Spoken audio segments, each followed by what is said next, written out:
wouldn't listen to nobody else. But then time caught up with my plans. And when the day broke, it exposed me for the fool that I really am. But you said, let me lead you, let me take you by the hand, yeah. So I can feed you from a good and precious land. All my eyes have seen, you're all I need. You're all I need, yeah.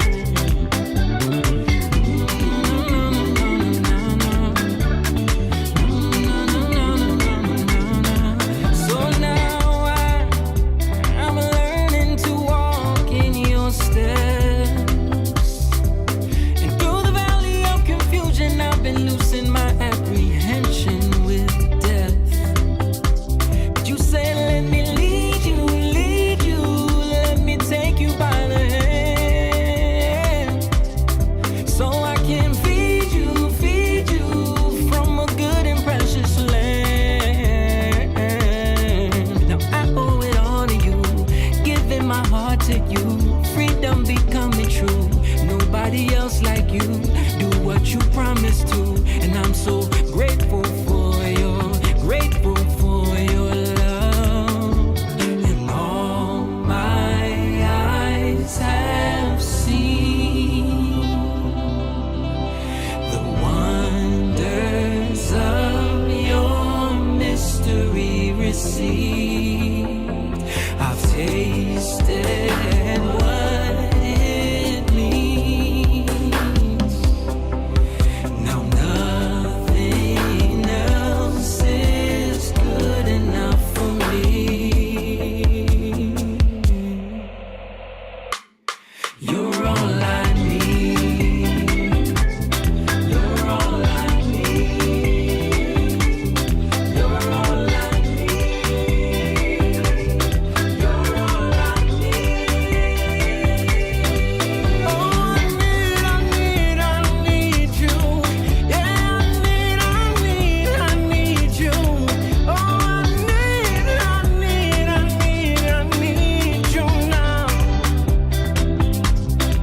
Now I owe it all to you, giving my heart to you, freedom becoming true. Nobody else like you, do what you promised to, and I'm so grateful for you. I'm so grateful for your love. I'm so grateful. I'm so grateful. I need you in my life.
Okay, we're live. We're live. What's up, everybody? We are in the Lion's Den. It's Tuesday evening, so you know we like to go live and talk about what's going on in the world. Shout out to everybody who's been chiming in. Make sure you guys share this video and hit the like button so that the algorithm can get going on us.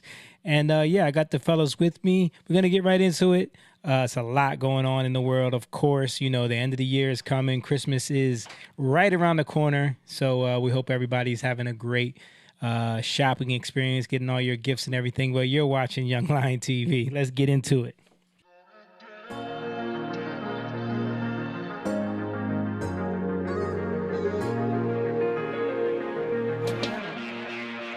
Young lion, everywhere I look, they're dying. Everywhere I look, they're dying. Young lion, everywhere I look, they're dying.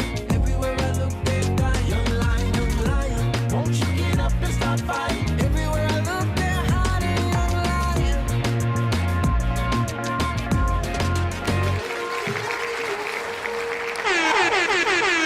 That's right, Young Lion TV. God bless the Young Lion. Shout out to all the Young Lions chiming in. I see Papa Jeff in the building already, the Lion King level Patreon member, always showing some love. He said, hello, guys. Good to see you. Yeah, we're here like we do it every Tuesday night, like we said.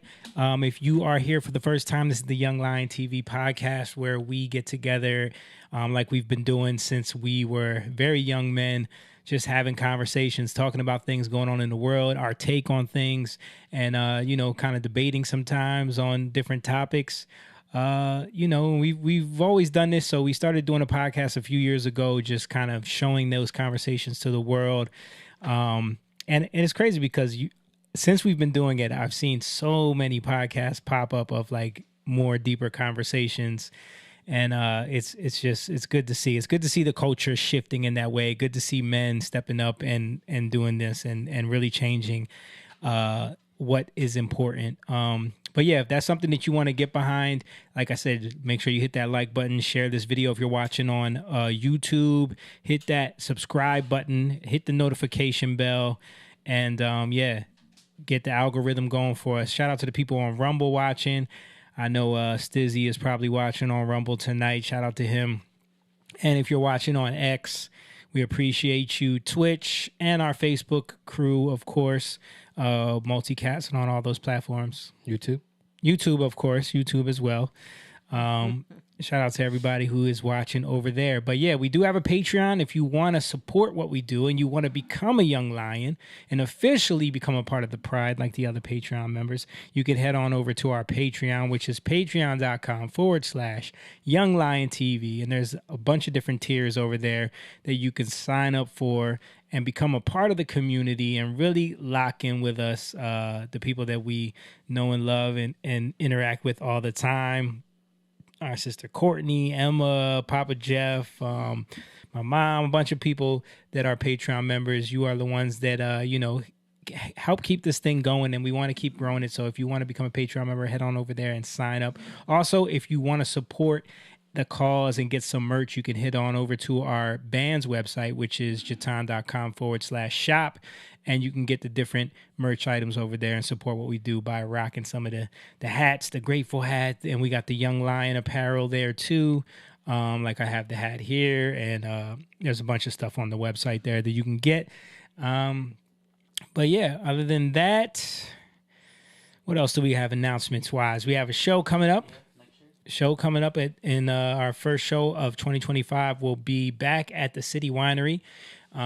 Playing in the loft, and it's going to be our album release show. We haven't put out an album in many, many years, and this is going to be our first album since Love Changes Things. And yeah. So this is our first album since Love Changes Things, and we're excited that it's coming out on January 25th, and we're doing our release show that day. And we're doing some mixing today. Yeah, I was working on trying to finalize some of these records and get them done. Sounds so good, dude. Did you show it to Elise? I haven't showed it to her yet. I'm going to show it to her. Okay. The song that you guys sang on. It sounds so good. It does. She's giving a look over there. It came out really good. Yeah, it did. Huh? Yes, that album. Yeah. But yeah, we're excited for that, and that single's gonna song we're talking about is gonna be the single that pushes the album, so that's dropping on the same day. So yeah, looking forward to that. But yeah, if you're in the chat, make sure you drop a comment in, say hello, let us know you're watching right now because we need the algorithm to get going. So just let us know where you're watching from. Mom, switch on over there so that he's trying to show the old album. That was our last album we put out right there. What was that? 2009. 2000, You don't look corny. 2009, Swear we're 2009, cool. You don't look corny. 2009, man. That was back in the day. The braid. Both of us had no. Jake had just cut his. Just cut his head. Yeah. And I was soon to be next. Mm-hmm. Yes, sir. That was the that was the back in the day. Wow, time flies. Time flies, and we've come a long way. And I'm excited to release this project. We put a lot of time and energy. We put years of work into this album. Yeah. And it's definitely an experience. And I'm just reading this as it's to Mr. Evs, aka Dad. Yeah. This That's where I got this- that. These are all the posters that were in my dad's house. Yeah. But this is when I remember him the most. Yeah. You know, I play like the Christmas jazz album. It just like it's like, all right, thank you, Mr. Evs. Every Yeah. year is he introduced us to so many good, music. Mm-hmm. You know. That other poster had Sunshine on it. That EP that we put out had Sunshine on it, which is the song he introduced us to. Yeah. We did the Christmas party last Thursday, and we opened that show up with Deck the Halls from that Jazz Christmas CD. Which Didn't he call Lacey Sunshine? yeah. Pop-Pop's Little Sunshine. Yep. Shout out to Eric Croft. He said, "Good evening, gentlemen." Shout out to him. What's up, Eric? But so let me get to the intros. We got, of course, I got my brothers with me, like we always do. And the first one, he's wearing the Christmas necklace. I gotta, I'm go. feeling it. That has You to know be- what? I forgot to put the tree up. You know where I usually put the tree back behind Yeah. me? I forgot to put the tree up. Yeah, I forgot to put the tree up. But he is definitely the coolest Asian. Rocking the Jatan. Me and you are matching again. Yes, always. Yeah. And the grateful hat. I love it. He is Mr. Simone Chang in the building. What's up? Yes, sir. And of course, my big brother, but he's everybody's big brother.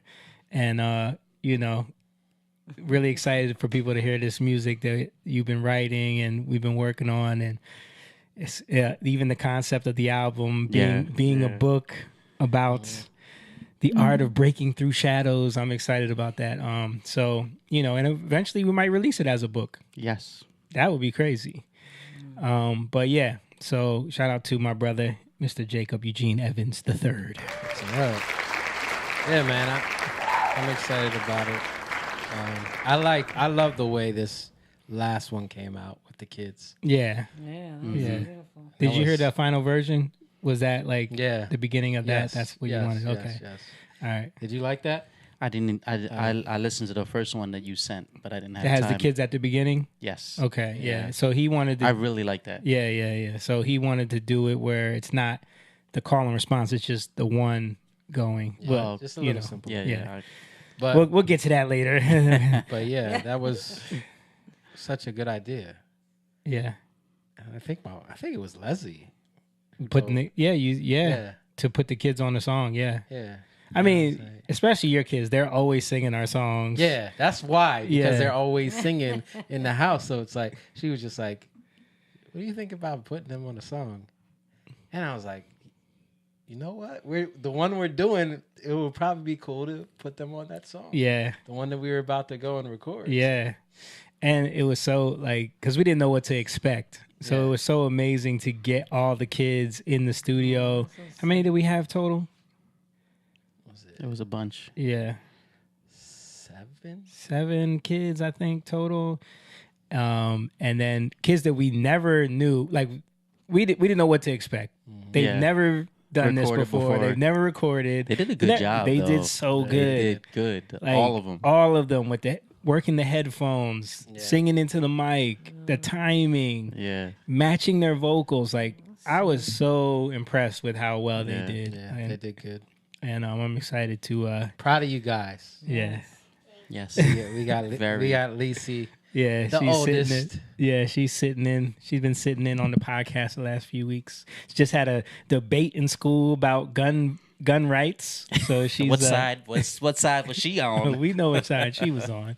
She said she cooked them. She said she cooked. She cooked. she said she cooked.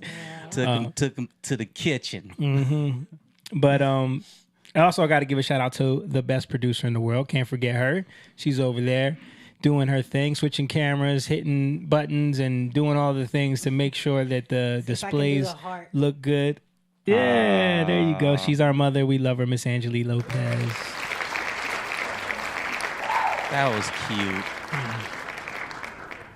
And I am the navigator, the controller of the podcast, bringing up the content, trying to make sure everything runs smooth. And I'm also every light-skinned guy with a beard that you think might be in your family or that you've seen on TV. And I am Jamie Evans. Your family. That's a new one.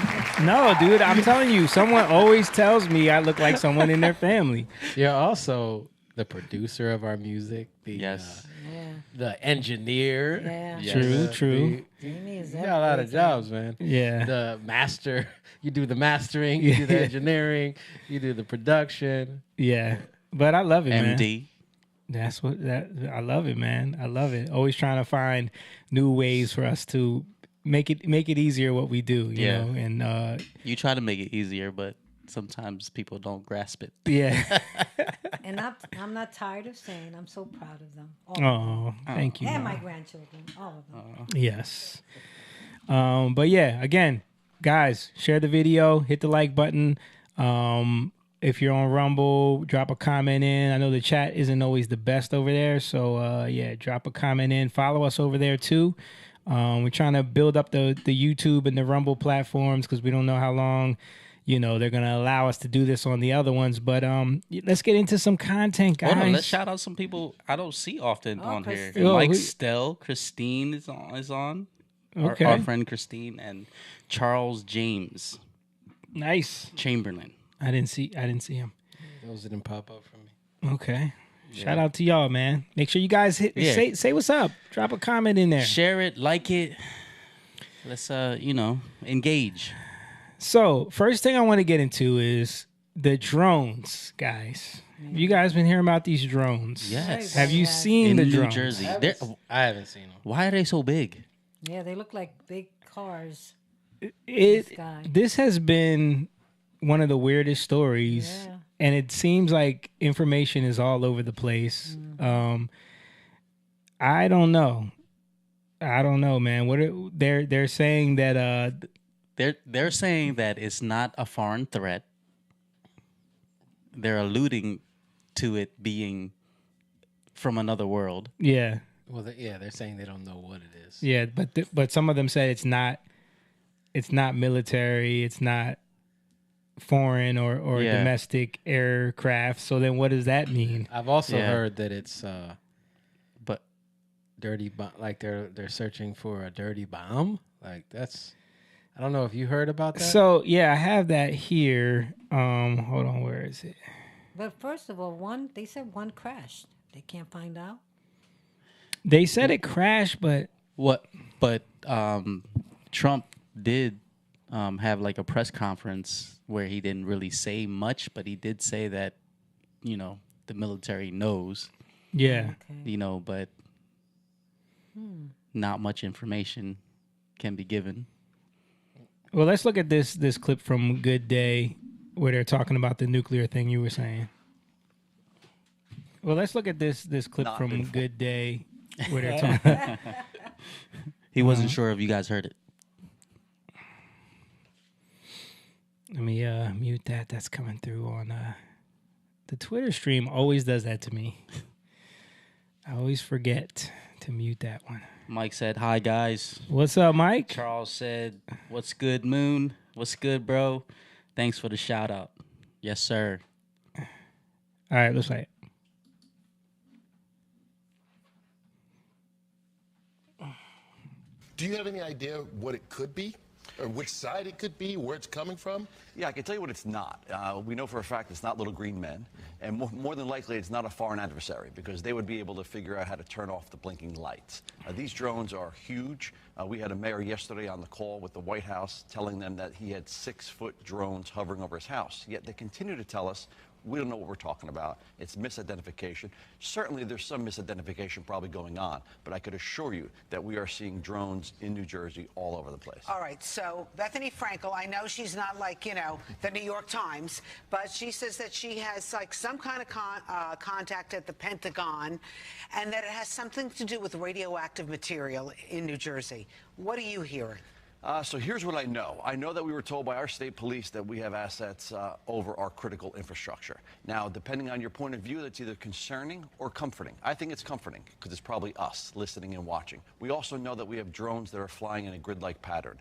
In my opinion, they're looking for something. What might they be looking for? Well, potentially, we're aware of a threat that came in through Port Newark. Maybe that's radioactive material. There was and there is an alert that's out right now that radioactive material in New Jersey has gone missing on December 2nd. It was a shipment.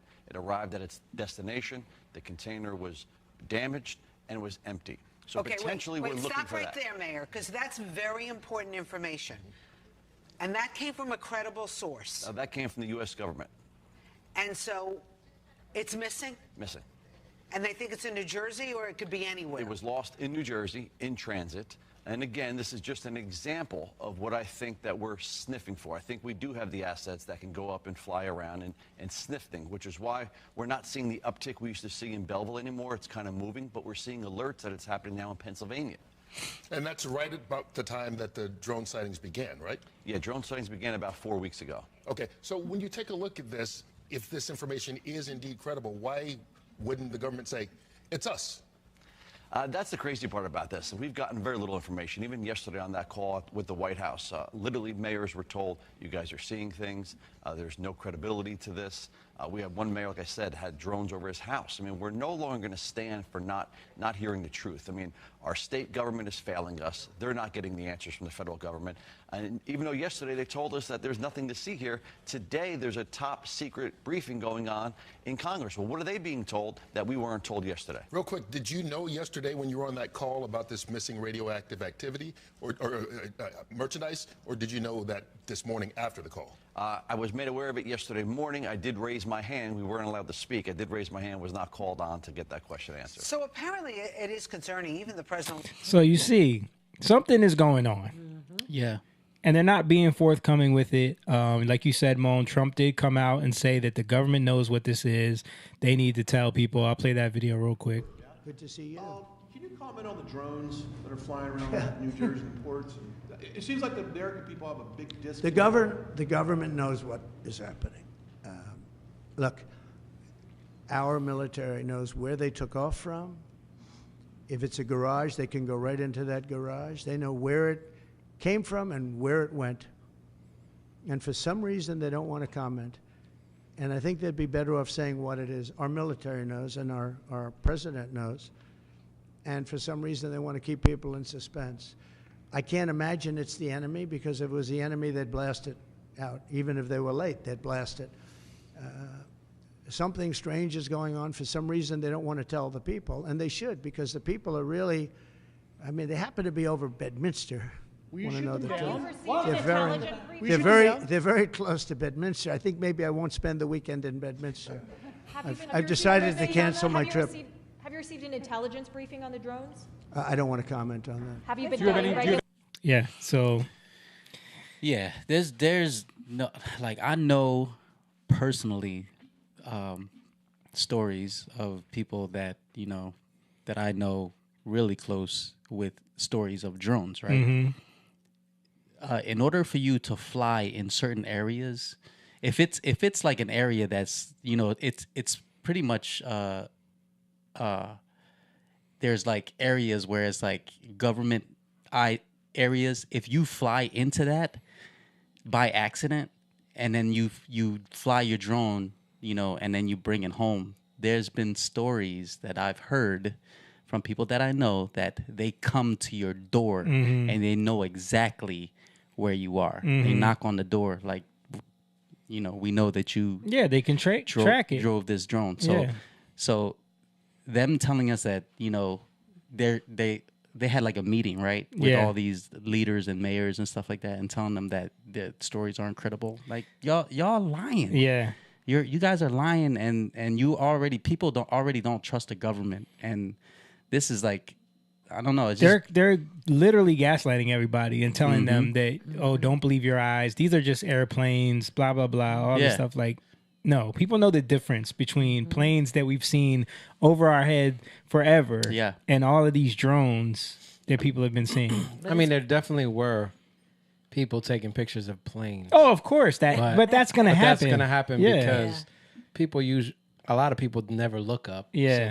So they're seeing a lot of things that they don't usually see. Right. So now they're looking for drones. Anything they see flying. Oh, there's a drone. Yeah. But I wonder why it's mostly in New Jersey. That's the weirdest thing. That is the weirdest thing. I mean, if has anything to do with the radioactive material. But I don't know. But maybe. But yeah, I would say, like, for me, what can you do about it? So yeah. That's, for me, it's like, all right, something got to pray about. Yeah. Pray about it. Pray intentionally. But it's a very strange coincidence that, like, have you guys heard about the guy who made that weird prediction about Joe Rogan interviewing Donald Trump years ago?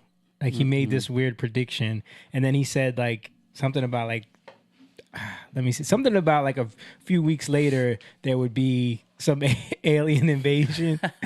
Hold on, let me see if I can find it so I can get the exact. Eric said, could it all just be a distraction? It could. It could, absolutely. Papa just said, U.S. government, not a credible source. Yeah. And Mike Walling said, he just called the U.S. government a credible source. Clown face emoji. Yeah, that is the truth. Well, Lisa's here, too. So it says a viral theory has emerged claiming that an alien invasion is set to occur on December 3rd, and these drones appeared like around that time, right? Yeah. Triggered by an interview between Joe Rogan and former U.S. President Donald Trump. The theory stems from Cliff High, a computer scientist known for his past predictions using a tool called predictive linguistics, which he developed in 1990. High, who previously predicted the 2004 Indonesian tsunami, has stated that an alien invasion will be triggered 39 days after Trump appears on a Joe Rogan Experience podcast. Trump's interview took place on October 25th. We know that. So he predicted that years ago that that Joe Rogan would interview Donald Trump, and then 39 days later there would be an alien invasion. I mean, I think the biggest thing is, I'll say this. I do believe that there are hidden cabals or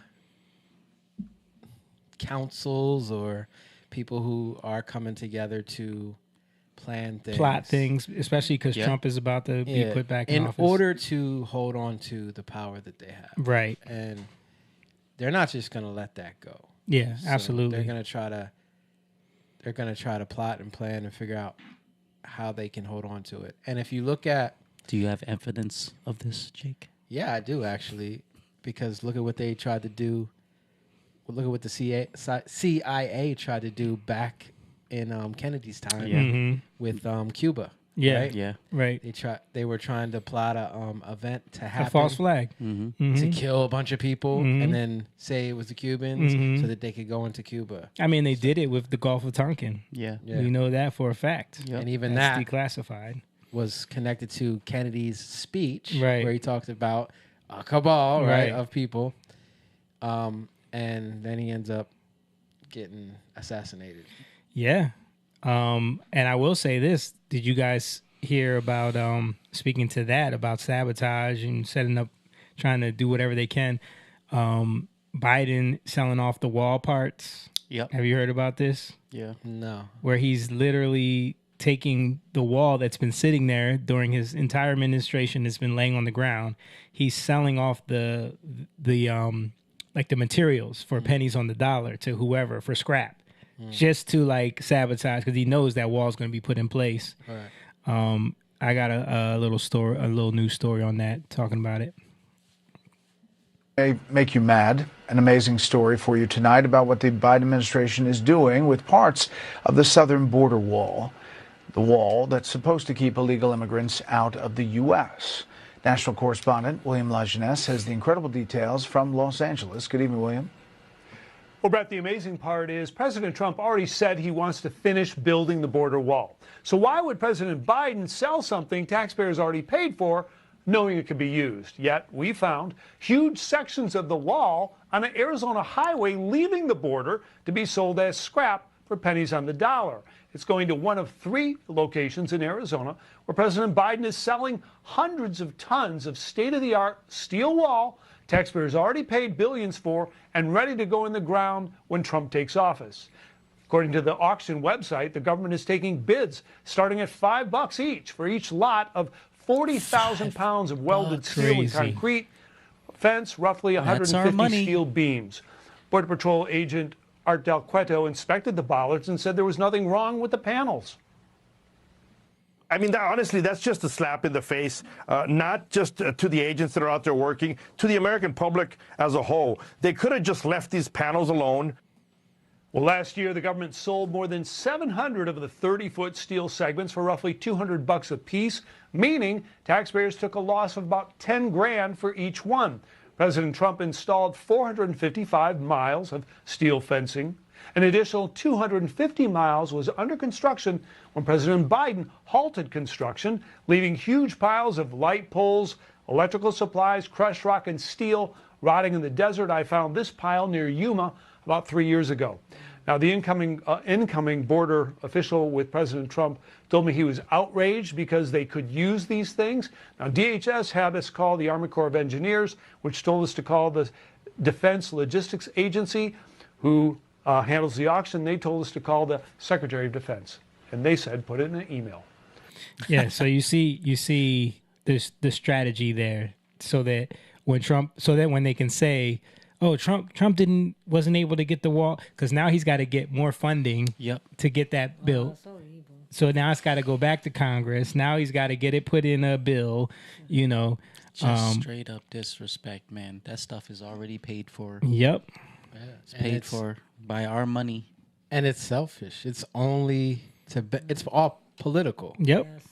Literally, because they don't want to solve the problem. It's petty. It's been sitting there the whole time. He halted the wall. So that's the funny thing is, like, you remember during the whole election campaign season, the tone changed about the wall. Yeah. But meanwhile, the wall's been sitting there the entire time. Y'all have done nothing with it. And we know how these things go, just like with some of the stuff we worked with, even with like the music industry and how people get like funding and how they up the cost. Like we know all about these misappropriating funds. Well, look at Kamala Harris's campaign.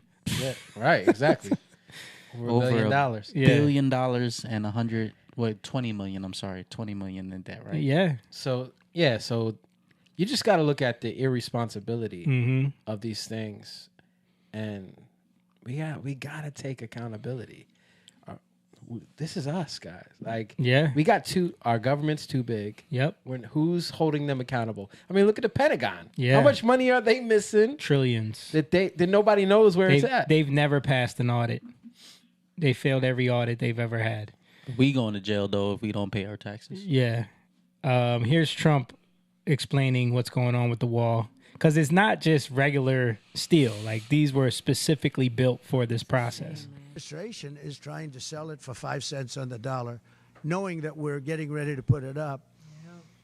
And what they're doing is really an act. It's almost a criminal act. They know we're going to use it. Not almost. I think it's criminal. If we don't have it, we're going to have to rebuild it, and it'll cost double what it cost years ago, and that's hundreds of millions of dollars, because you're talking about a lot of wall. Talk about inflation. Much more than I said I was going to build. That's not. It is criminal to me. Because it's our stuff. Yeah. Well, it's our stuff. You gotta prove it by the law. So. Yeah. I'm just saying, that's like, what you he's know, that saying. stuff is paid for by the American people. You're stealing from the American people. Yeah, our tax dollars went to Our that. tax dollars paid for this stuff. But they just play with it like it's Yeah. nothing. They don't care. Because it's not their money. Yep. You know, you spend your money differently. If it's money that, you know, oh, this is just extra money. Yep. Yeah. But then after it was built, I said, you know, we can do some more because it's sort of like water, people flow through, and that will pretty much It's really ants. take care of it. And what happened is they just, as you see, they're trying to sell it for 5 cents on the dollar. And that's really, that has nothing to do with a smooth transition. That has to do with people really trying to stop our nation. And all it means really is that we're going to spend hundreds of millions of dollars more, not even talking about the time. Time would be pretty long, but we'll spend hundreds of millions of dollars more on building the same wall that we already have. And people have already come back to us that have deals at 5 cents and 4 cents, and one guy at 3 cents on the dollar, and they offered to sell it back to us at more money than it cost us to build substantially. Can you believe it? Wow. So they make a deal with the United States to buy it for pennies, and then they call us and they say, do you want to buy it back? We'll sell it back to you for hundreds of dollars a foot. Hundreds of dollars, from pennies to hundreds of dollars a foot. And we can't let this take place. Now we're going to go. I spoke with the Attorney General of Texas. I spoke to the senators of Texas. I spoke to a lot of people, and hopefully they'll be able to stop. We're going to be, having a restraining order. But just think about how ridiculous it is. And this is just people that don't want this country to succeed. Yeah. And this has nothing to do with Democrat or Republican. No. This has to do with common sense. We won on common sense, and this is maybe one of the most egregious examples I've seen. So the people that are buying it or trying to buy it are trying to make a deal with us to sell it back at hundreds of times more than we paid. Yeah, because the way they constructed these was like one of the toughest steels that you could find, and it was spec'd out specifically for steel that you couldn't break through, right? Mm-hmm. And then that's reinforced with concrete inside, and then it's bollard inside of that. So, and then they had like these special plates put on so people couldn't climb over them. So they were specifically designed for that. So to rebuild all of that would cost a ton of money. Yeah. Mike Walling says, being a government-run job, we probably severely overpaid for these materials to pad the pockets of manufacturers. So in the end, the taxpayers get shafted. Twice. Yeah. Twice, yeah, sorry. Brendan says, hi. And then Michael Stell says, I think that's how you say his name. Yeah. Thing is, Biden has no idea. Yeah. I mean, I don't know if you guys been hearing the chatter, but it seems like Biden can barely get out of bed. Like, They're saying that he's the declining. administration. Yeah, he's declining fast. Yeah. But these are the people that are behind his administration that are doing this. Yeah, he says it's unelected bureaucrats making these moves behind the scenes. Doesn't even sound legal, but there's very little accountability. Yeah, and this goes back to what I said about like there are cabals. There are people who are behind the scene making these agreements, and it's to stay in power, to hold on to the money that they're making. A lot of it illegally, right? But it's illegally, but it looks legal. Right? Yeah, it's kind of like money laundering in a way. And just think about the Civil War. What was the Civil War over? It wasn't really over slavery, right? Although it was more over money, right? It was more over money and power to keep a lot of the South elite in the power that they had through slavery, right? So it wasn't really about slavery. It's more about that power that they had. So why did they go to war? It was because of that. Yeah. Right? To hold on to that. And they wanted to hold on to it so bad that they seceded from the United States.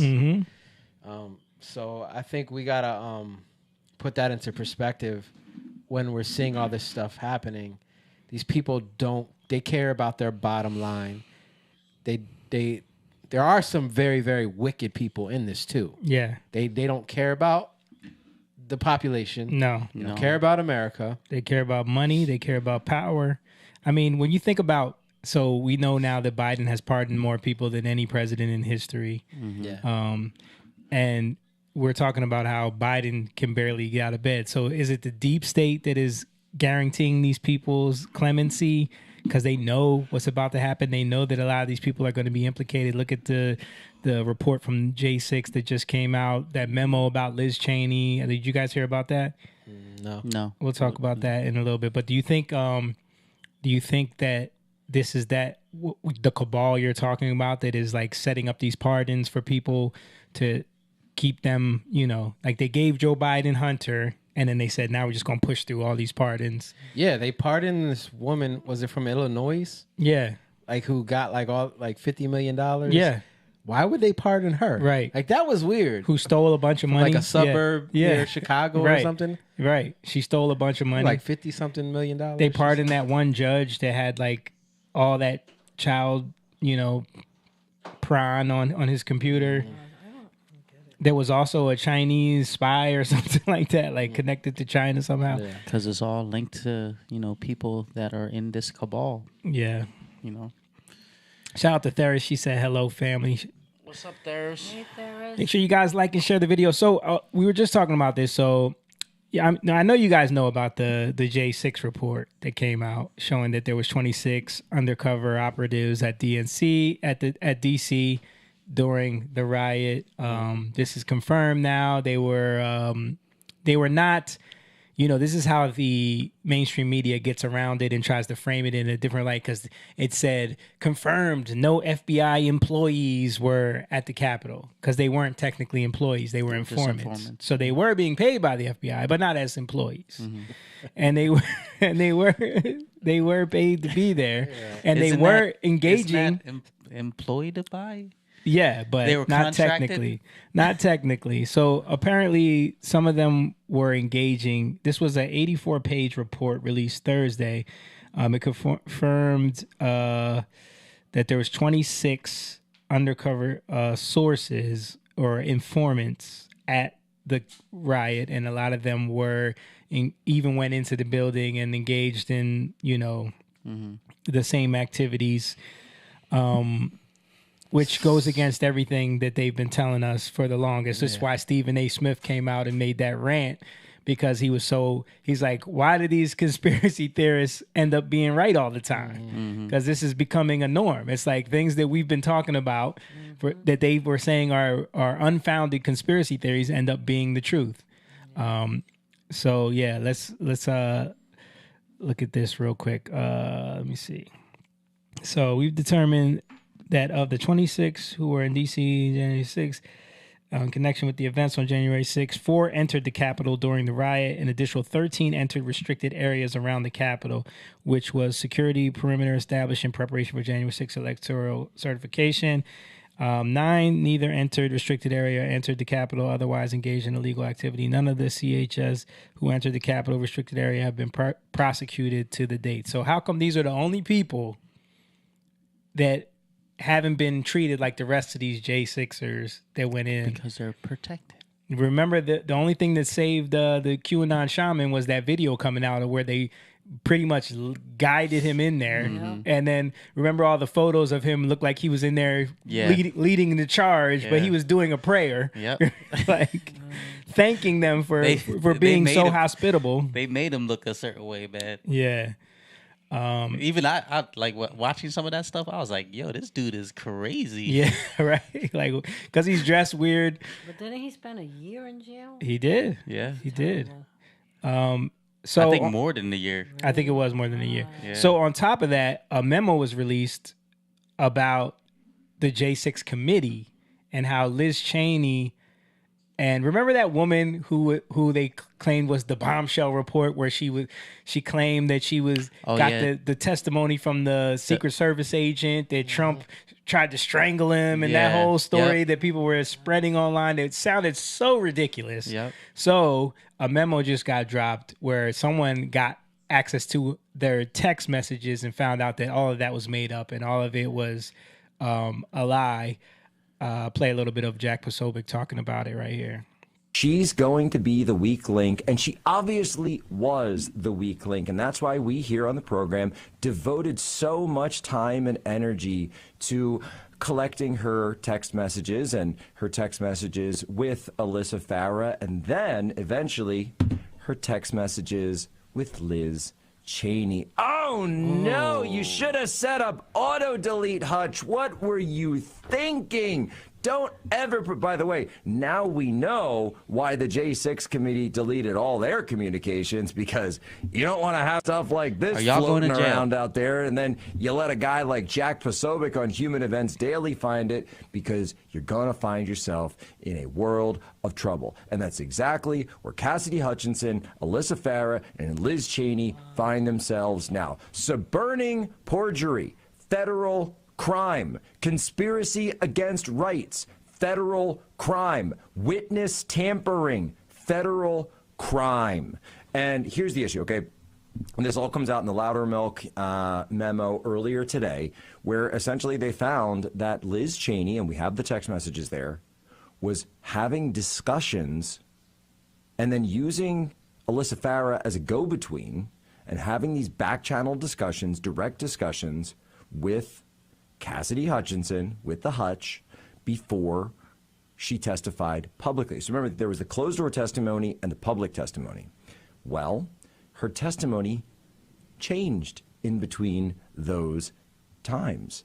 Why did it change? Well, Liz Cheney and Alyssa Farah had some conversations with her in between there, and That's there the girl were who used to be on the material View. changes to the testimony. Almost like, I don't know, like the vice chair of the January 6th committee was tampering with a witness to encourage her to perjure herself under oath.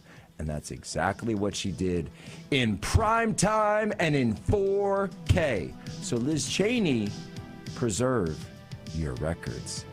Yeah, so all of that came out in the memo. It all makes sense why she doesn't support Trump. Yeah. I mean, it all made sense to begin with, because her father, she's a part of the establishment. Yep. She's a part of that cabal, machine. that deep state that you were talking about. Which is not Democrat or Republican. Yeah. It goes over party lines. Exactly. But so let me ask this though. Yeah.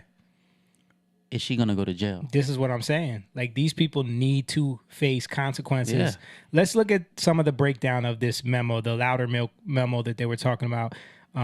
So the top findings: one, former Representative Liz Cheney colluded with the star witness Cassidy Hutchinson without Hutchinson's attorney knowledge. So this is like he said, closed door testimony. She said one thing, but then when she came out in public and did that bombshell thing, she said something different. And there was text messages showing the communications between those two times with no attorneys or anything. She's just contacting her directly, trying to tamper with the witness.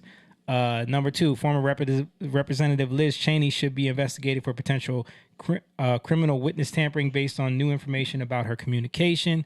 Three, Cassidy Hutchinson's most outrageous claims lacked any evidence, and the select committee had knowledge that her claims were false when they publicly promoted her. Now, we know this because the Secret Service agents came out and said that that never happened. Like, that story is completely made up.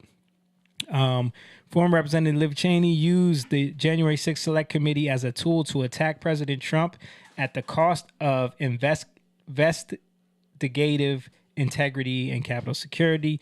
The January 6th Select Committee was improperly constituted and lacked authority. The January 6th Select Committee neglected or withheld evidence from its final report and deleted voluminous records. Voluminous. Yeah. We know that none of their records, remember, they deleted everything. Like, so it's obvious that these people, the FBI, the Capitol Police, both failed to investigate the individuals responsible for building fake gallows on Capitol grounds on January 6th. Yeah. It's obvious if you want to see it. Yeah. You know, there's a lot of people that. But this is why I think they're setting the narrative of like Trump's gonna weaponize the DOJ to go after his political opponents, because they know they've been doing so much underhanded stuff that when it all needs to be investigated, it's just gonna look like he's using dictatorial powers. That's what they're trying to frame it in. That I mean, way we've been sharing this stuff. We shared the videos. We've been sharing this stuff for 4 years. Yeah, you know, with the January 6th stuff, and we've always said like, yeah, they shouldn't have been doing what they were doing, but there was a push. Yep, the FBI was there. We showed videos on that. Like, and this stuff was always known. What about that guy? What was the guy's name that was telling everybody to go into the Capitol? Oh, what was his name? I can't think of his name right now. Yeah, I can't remember his name. Anybody either. knows the dude's name? We need to storm in the Capitol right now. I know I sound like an FBI agent, right? And they're all saying Fed. But we need to go right now. Mike Walling said, "Of course not. They're above prosecution, two-tier injustice system." Eric said Ray Epps. Ray Epps, that's his name. Yes, yeah, thank thanks, you, guys. Eric. Yeah, Thanks, Ray Mike. Epps. We need to go into the guys. I don't want to say it, guys. Like, so obvious. Like, dude, you're not even good, dude. Yeah. And as soon as he says it, everybody's fed. But yeah, so let's play Stephen A's rant about finding out this information about January 6th and all of this. Jake put a little video together. FBI Director Christopher Wray announced plans to resign at the end of the Biden administration as President-elect Donald Trump takes office in January. The news comes amidst a bombshell report from the Justice Department that revealed the FBI had at least 26 confidential informants on the ground when the Capitol was stormed on January 6, 2021. The report says most of the informants engaged in illegal activity during the chaos. The Justice Department says only 3 of its 26 informants present had been instructed to observe potential domestic terrorist suspects on the day of the riot. The rest of the 23 appear to have gone to the Capitol on their own accord. Upon hearing news of the report, Vice President-elect J.D. Vance posted the following on X, quote, "For those keeping score at home, this was labeled a dangerous conspiracy theory months ago," end quote. So 23 folks for the FBI were in the crowd. And we're just finding that out. Didn't hear anything about that for the election. Didn't hear anything about that when the quote-unquote insurrection. You weren't just finding it out. That's my thing. Like, you were not just finding it out. You guys just didn't want to listen unless it came to you in a way where you felt it should come to you. Yeah. I think it's to the point now where people have understood that they have to pay attention themselves. They can't just expect the news. He's saying, I understand what he's saying. Yeah. Why wasn't the news telling us this? Yeah, right. Yeah. Why not? Why the news should have been. If you're one of those people that believes in the news, believes in the media still, he's of that demographic. He's of that boomer generation. But with him though, my thing is like he knows a lot of these guys. He does. Personally. He does. So I'm like, did you see the video of Roland Martin snapping on him for this? Roland Martin. Yeah, he went Roland off. Martin. I didn't see it. He went off. I can't stand the guy. Yo, he's so. I would love to terrible. hear them debate though. I would love to hear them debate Because too. Stephen A has been, kind of, I don't know, because he's getting more hits and he's moving this way. Yeah. The problem with Roland Martin though is like he's just like a bully. Like he doesn't like if you would debate him, you would have to. You have to be in a controlled setting. Yeah, you have to have a moderator because he'll just try to steamroll you the whole time. It's so bad. Yeah, and he talks fast. I agree. But has anybody asked him about his iPad? But I think Stephen A. I think he's seeing a lot of things from the Democratic side that are really bothering him. But he's still stuck in that mindset of like, because he was complaining about Kamala. He was complaining about Kamala at the same time, like. But I'm going to vote. But for I'm her. I'm going to vote for her. You got my vote, sister. Yeah.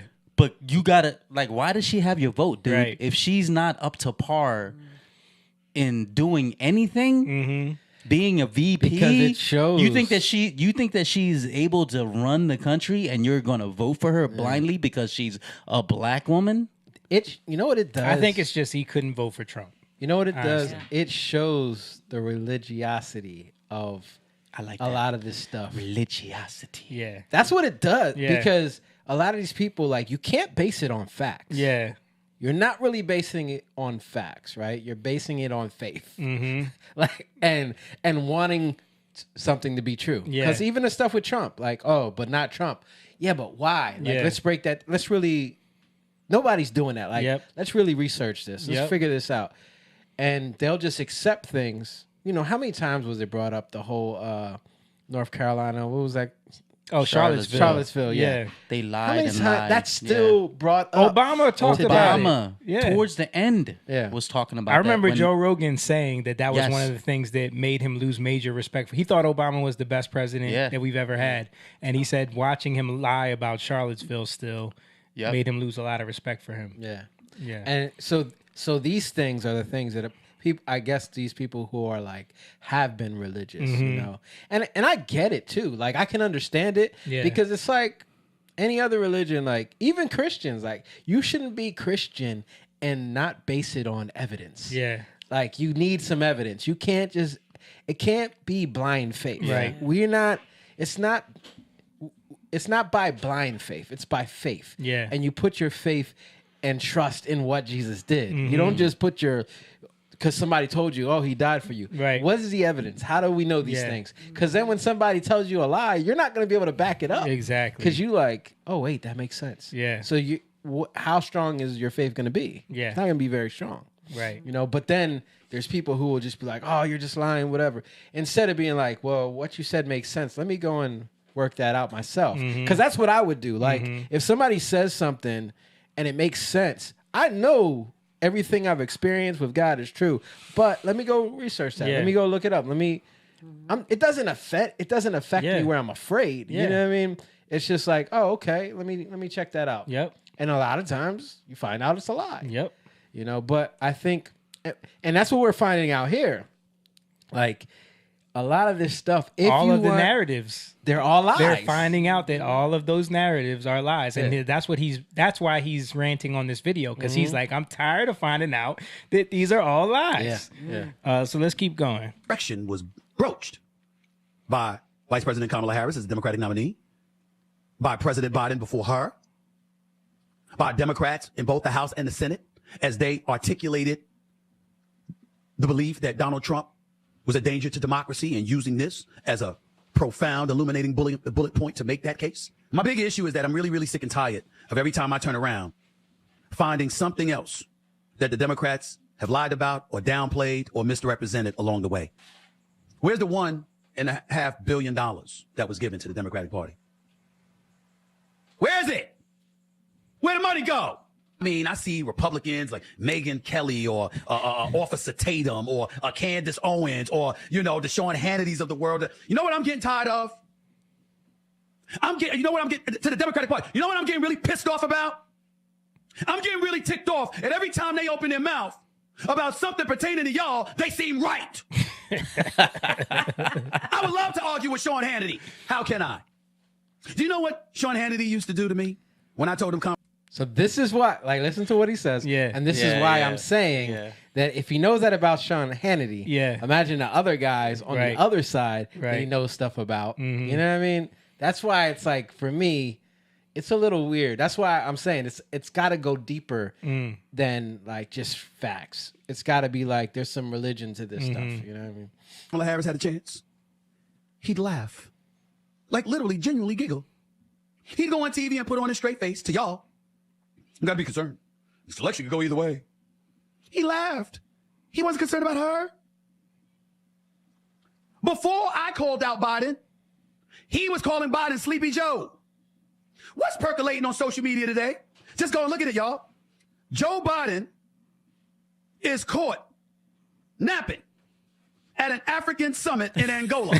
He was napping. The crazy dude. thing is, He like, was he's been napping. This though. has been happening for the last 4 years. How could they And Dude, you're just seeing you're this just now. seeing It's it. just like that debate. That debate for everyone was like the aha moment that Joe Biden Yeah. is not cognitively there. But we've been showing those type of performances on this podcast for the last 4 years. They had to make a term. Yeah. What was the term? Cheap fakes. Cheap fakes. Cheap fakes. Yeah. You had to create a term. You know what's funny is that term, I think that term got entered into the lexicon like a week before the debate, but then they abandoned it right away because it was like there was no saving it did more harm than it because than it was did good. it was from that when he was out speaking when Obama had to walk him off stage, remember? And Yeah. it seemed like he was frozen. Yeah. And that's when they decided to call those cheap fakes and But you know. but dude, you know what? I think it's so funny. Like the Bible's so true. Pride. Mm-hmm. It's always pride. Pride causes you to be blind, right, to the point where you think you can do something that anybody that's not in pride would be like, "That's the dumbest thing." Yeah, you know what I mean. This is going to be obvious because this Yeah. year has been the year of that to Right. me. Yes. Like we talked about this a couple podcasts ago with Billy Carson. Yeah. right. The Ancient Aliens Yeah.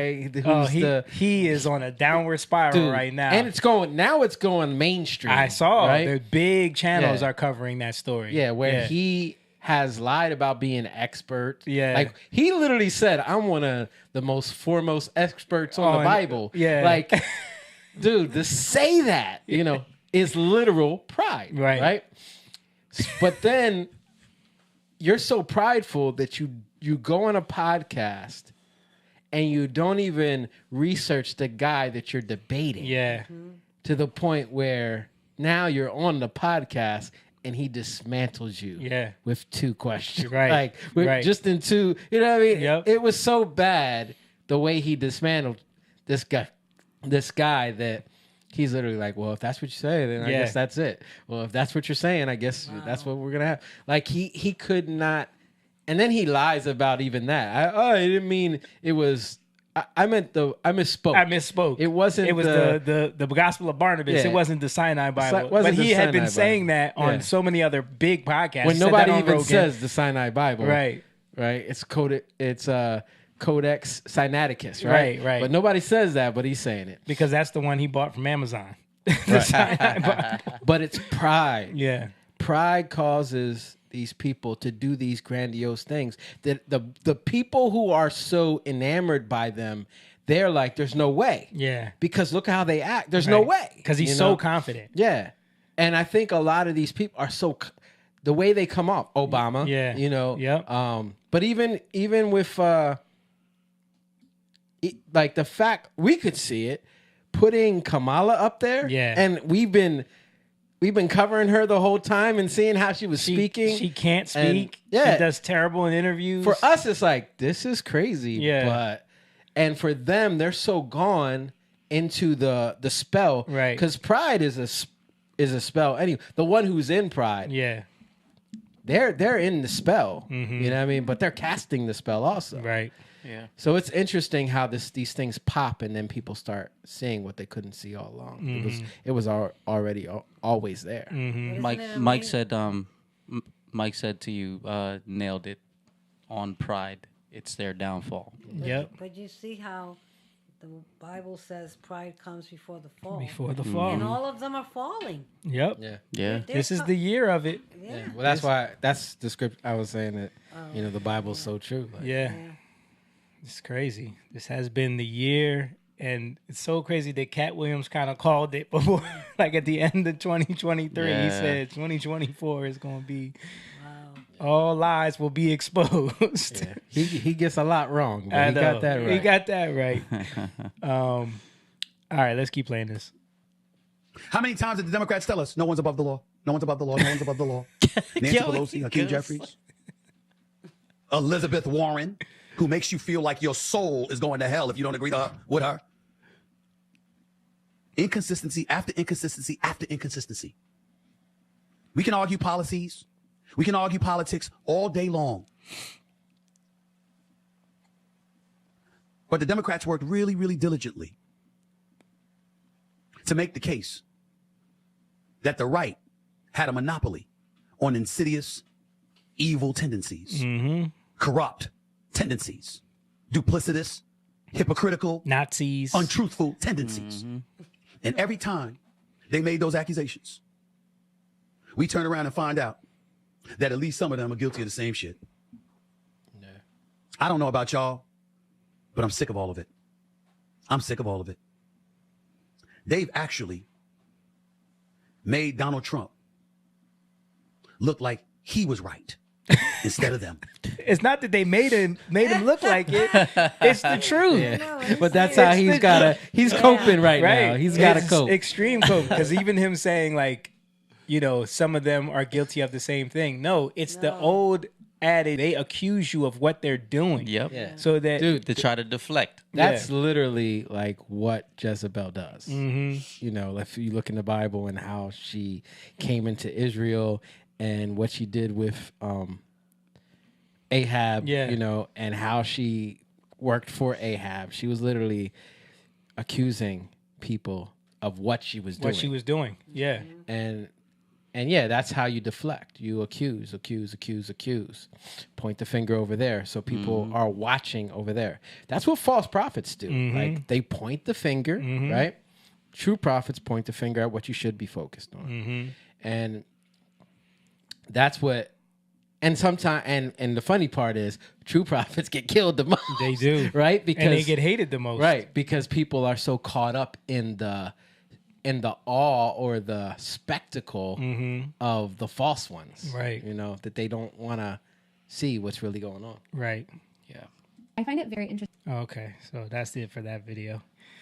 Yeah, so Stephen A goes on the rant because he's tired of feeling like he's being lied to on the left here. He's tired of. He comes from sports. He's tired of feeling like he's losing. Right. What was I going to show y'all? I want to show you. I want to bring up this chart on Biden's pardons because just to see what he was talking about, people being above the law. Oh, Mike did comment on the pardon thing a while ago. What'd he say? He said it is being speculated that Biden will be issuing preemptive pardons, quote unquote.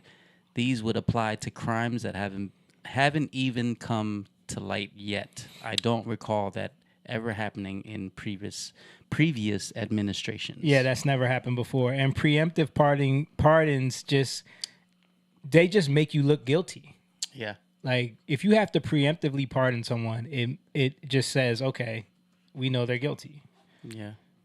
Like pardoning his son for years and years and years. Yeah, all the way back to January 2014, which was 1 month before he started at Burisma.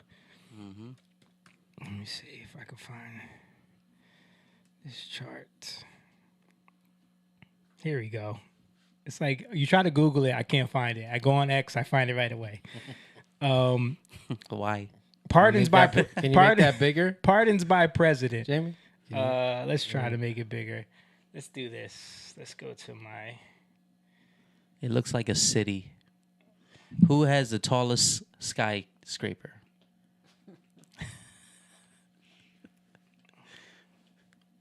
me see. Joe Biden.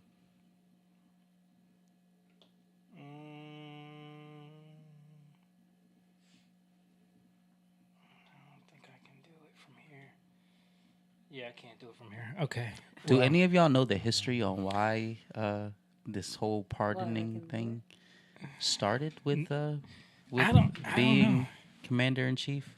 I don't know exactly. I know it. Does anybody in the chat know? I know it comes from like just presidents wanting to like give clemency to certain people that may have been wrongly accused, you know, like the governor can pardon someone, you know. But I don't whole like thing of like I'm gonna pardon all these people before I leave office is kind of crazy. Yeah, it opens the doors to, you know. Let's look at this. So can you see that better, Jake? Yeah. So this is all the way back to George Washington, right? Dang. So before Biden, the most pardons came from Franklin D. Roosevelt, right? Right up around, man, almost 4,000 pardons, right? Here's Trump right here. See that? Don't he only have like 78 or something? Yeah, something like that. And then here we go. Obama had a lot. Yeah. Biden. Wow. 8,000. Sheesh. 8,000. Oh, and he's not even done yet. Oh man. Wow. 8,000 pardons. Is the BLM CEOs within that 8,000? Who knows, man? We need to get a full list. We need to get a full list of who's on that list, but That I is know, a lot. I dude. know that, like we said, there was the woman who embezzled that money. We know she's on that list, and we know that the guy who had the child prawn on his computer is on that list. We know Hunter's on that list. Yeah, this is the Dude, guy. there should be a limit. There should be. There should be a limit. Yeah. Possession of child. Yeah. Shanlin Jin, Eastern District of Texas. Jin? Yeah, he's Asian. I was going to say, he sounds Asian. He is Asian. 97 months imprisonment, 5 years. Blah, blah, blah. Yeah. So there's an error. Blah, blah, blah. Yeah. So we get that. But yeah. So Biden is abusing that pardon power there. Again, is it even really Biden? It's not. It's not Biden. Not. It's not. But I just don't get that part of it. Like, a president can pardon all these people, but then there's people sitting in jail that have done nothing really. They've been guilty and they weren't guilty, and they're still in jail. How come they don't help them? Like, Well, Because they don't want to. They don't. They have helped them. There are presidents like there are who, presidents? yeah, because to me that's like or governors like Jamie said. they're pardoning, but they're pardoning people that you know done a lot of evil things. Yeah. That Because just don't make sense. it's probably going to implicate them. This somehow. guy, Yan Jun-ju, Yan Jun-ju. 240 months imprisonment, conspiracy to commit economic espionage. He's a spy. Conspiracy to commit trade secret theft, attempted economic espionage by theft or fraud, attempted theft or of trade secrets by taking or deception. He pardoned that guy.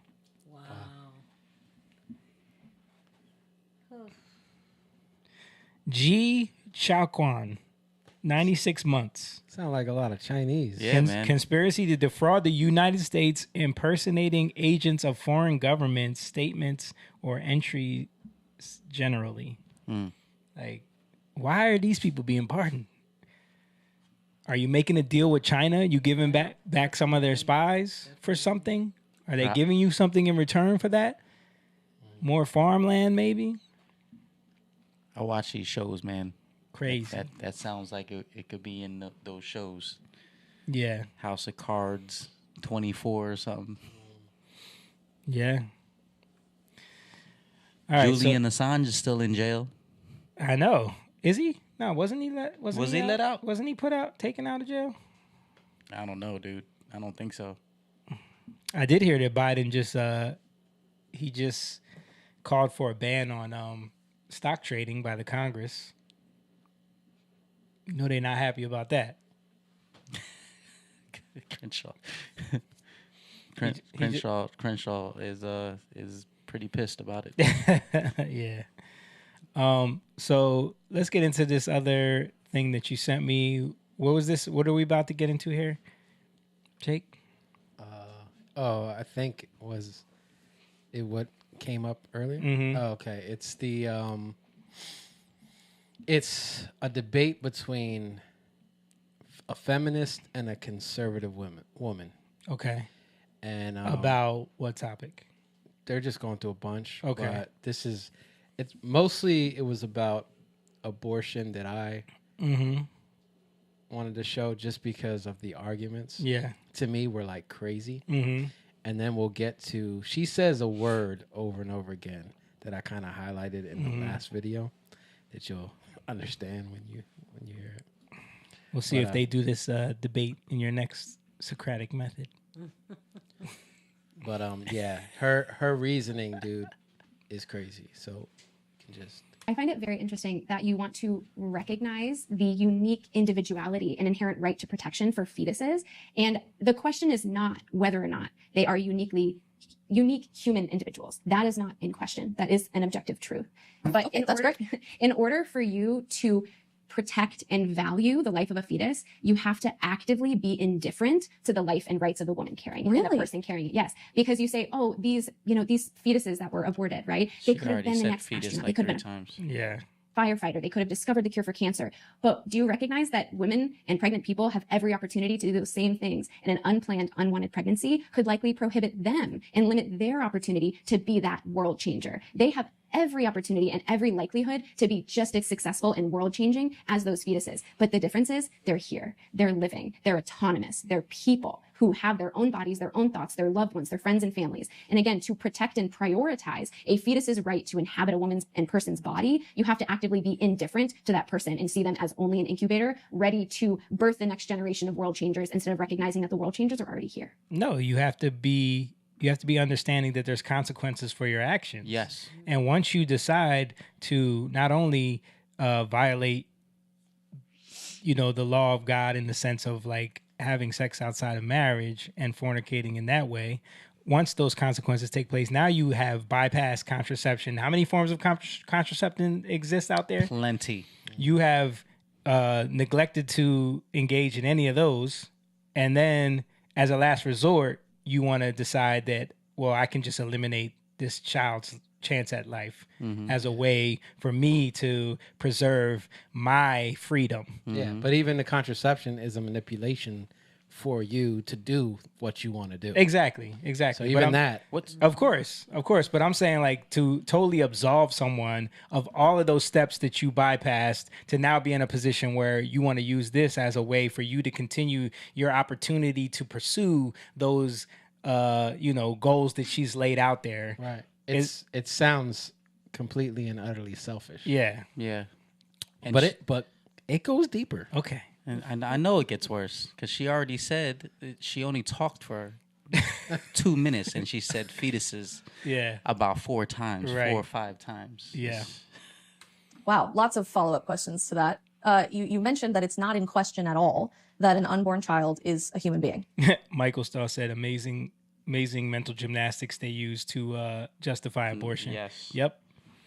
A unique human being. You said that at the forefront, but then you said the real people in this conversation are women, pregnant women who are mothers. So are they both people in this conversation? I think it is, in fact, in question in our society whether the personhood of an unborn child is solidified scientifically. It's not in any way, shape, or form. 96% of PhD level biologists, according to Princeton University, would all affirm in a recent study that children are unique individuals. They are life beginning at conception. And those were overwhelmingly pro-abortion, atheistic, left-wing professors that were asserting that reality. So scientifically, I don't think it's under question. But societally, we see terms like clumps of cells. We see the term like tissue. So there is this dehumanizing language happening.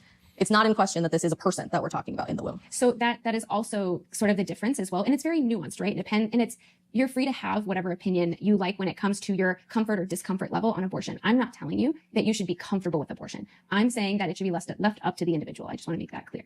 And it's all about, so I say it is a unique human individual, but they do not I just want to say, she's a board certified physician.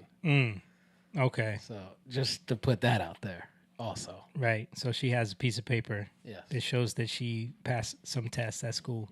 Gotcha. Personhood. Being a person and being a human don't necessarily have to be the same thing. What's the difference? Well, the difference is that you are not born yet. You are not autonomous. You have not gained personhood by entering into the world and breathing that first breath. And we also, I just want to recognize, we do grant fetuses the same exact rights that every living human being on earth has. We grant them the same rights. In what way? Because you, as a living individual, are not allowed to use someone else's body against their will. And if you wanted to do so, you would be criminalized for that. And so we are granting... Dude, this is crazy. Yeah, come on. This is what I wanted to show. Like, this is the demonic thinking that goes on when you want to prove yourself or prove whatever you want to believe in. Right. Beyond a shadow of a doubt. So the miracle of life that God has created and conceptually put and implants into a woman's womb, you're now looking at that baby as someone who is forcing someone No. to use their body against their will. Yeah. Like There's no accountability. This is an This- inversion of the truth. Wow. Yeah. This is the exact same rights that everybody else here has, and that is to have autonomy, right? And if No, because you don't have the right to kill another human being, right? So you're saying you afforded the same rights. Dude, can you just listen? Just listen to her. Listen to her end. You're going to see how she gets there, okay? you do not have autonomy, meaning your body is not biologically autonomous. It cannot run its own biological systems without relying and potentially harming another individual. Then you do not have the right to infringe on somebody else's body in order to sustain your own life. Isn't that exactly what abortion is? Infringing on someone else's body in order to theoretically sustain your own life? I mean, I find it hard to believe they have the exact same rights as every other person in society when last year, more than 1 million children were aborted in the United States, the highest in a decade, highest level in a decade. You don't see 1 million individuals being victims of homicide on the street in the United States. I certainly hope we never get to that reality, but you can't legally take the life of another human being, a genetically unique human person. We can argue about personhood later on in any other circumstance than this one. So it is a unique under law circumstance in the United States today. No, that's actually incorrect because you can in self-defense. You can end somebody's Self-defense? Yeah. In self-defense. So it's self-defense to It's abort your self-defense. child. That's how she's saying it. It's self-defense. That's how she's perceiving it to get her side across. That's pretty. Now you're gonna tell me that's not demonic? That is demonic. This is. Is this the end of it? I think. I'm defending myself. Yeah, this is the end of it. Okay. So a woman who sees all of her bad decisions, we'll say, all of her irresponsibility that has led her to the point of an unwanted pregnancy, right? It's now self-defense for her to eliminate that child.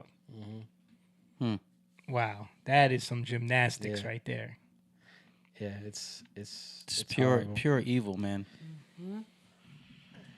Yeah. So this is, and I wanted to show that because this is what happens, and this is what I was talking about with the religiosity of it, because that's what feminism is also. Like, Right.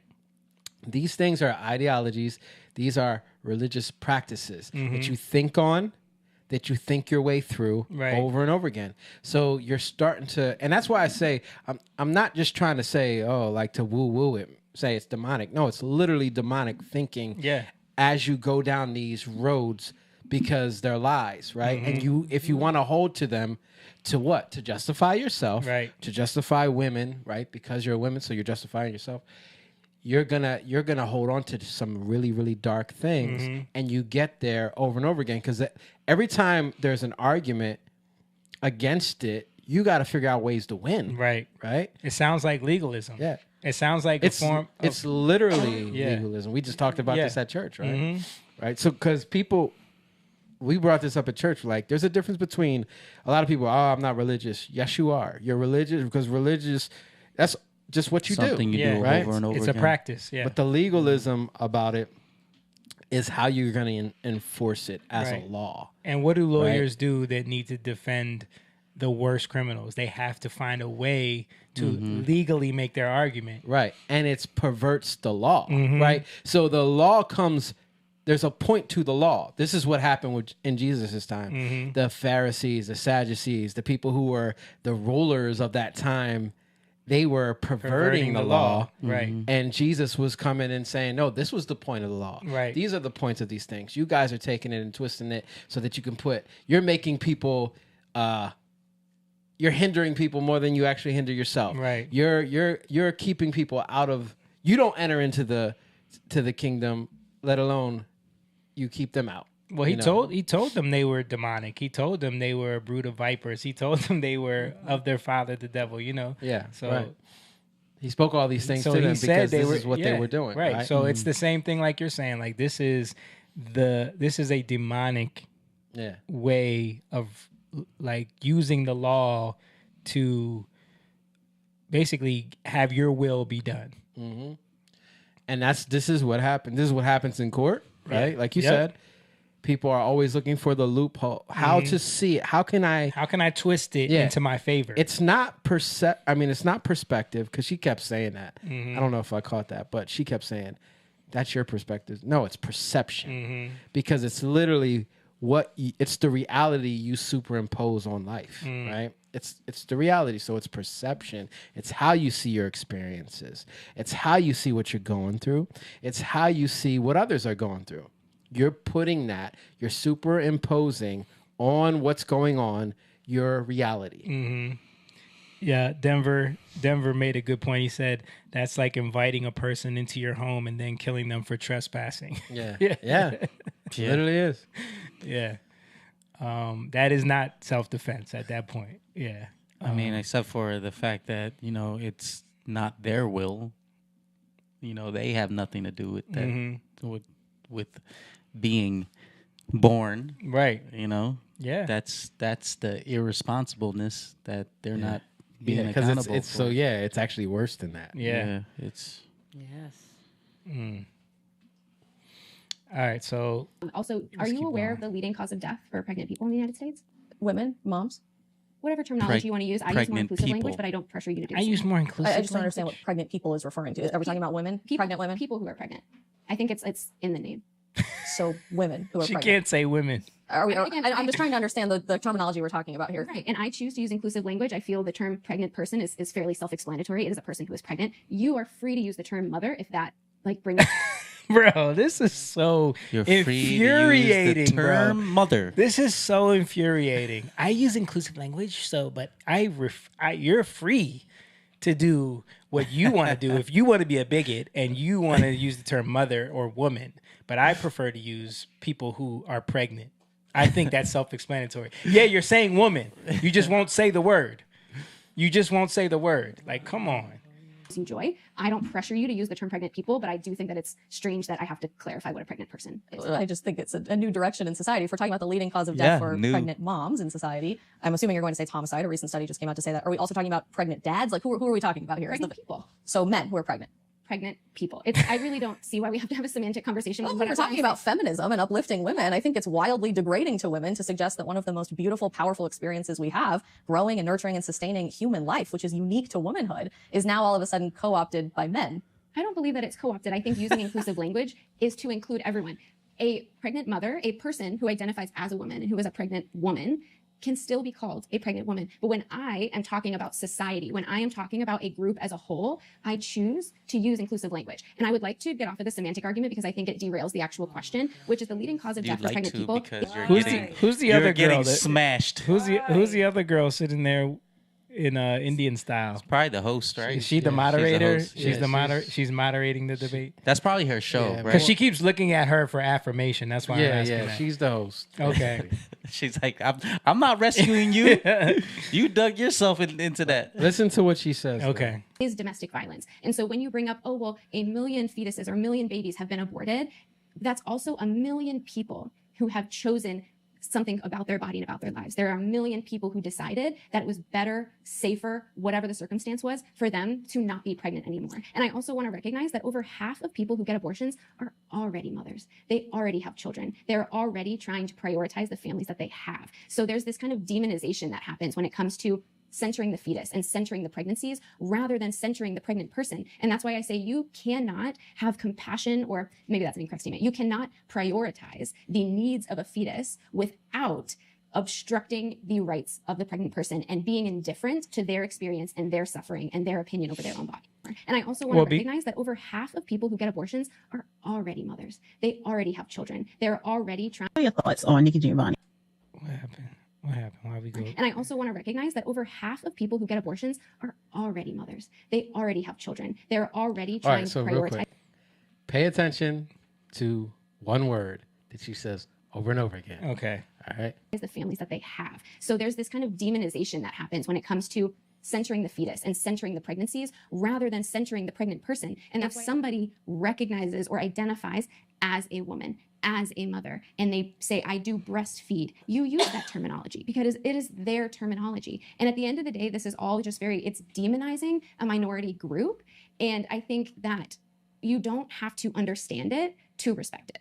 I think it's important to recognize that to the privileged, equality seems like oppression. Because when I see transgender people being included, I don't feel that I am being excluded. I don't feel that my identity is being questioned or belittled. That's not how I feel. And I think it just speaks very strongly to our perspectives. I see it as a positive thing for people who have continuously been demonized and stigmatized to be protected and recognized for their existence and their right to because of medical conditions, whether it's the mother or the fetus themselves have a congenital abnormality or something that was caught later in the pregnancy. And so if we're able to birth that child, and if they are at the limit of viability, so usually at least 23, 24 weeks or so, that can absolutely be a conversation. But I also think that it is demonizing to both pregnant people and physicians in the medical community as a whole to assume that that conversation isn't already happening, because it is. We can say it, if we paint it in a certain way, we can make it seem as though it's an evil thing that people are they just don't care about life, right? But I think that that's inherently demonizing to women to feel as if we don't value the lives inside of us. And again, it's not demonizing. We can't demonize these women. We can't demonize these physicians and act as if physicians aren't properly preparing women when there is a very extensive.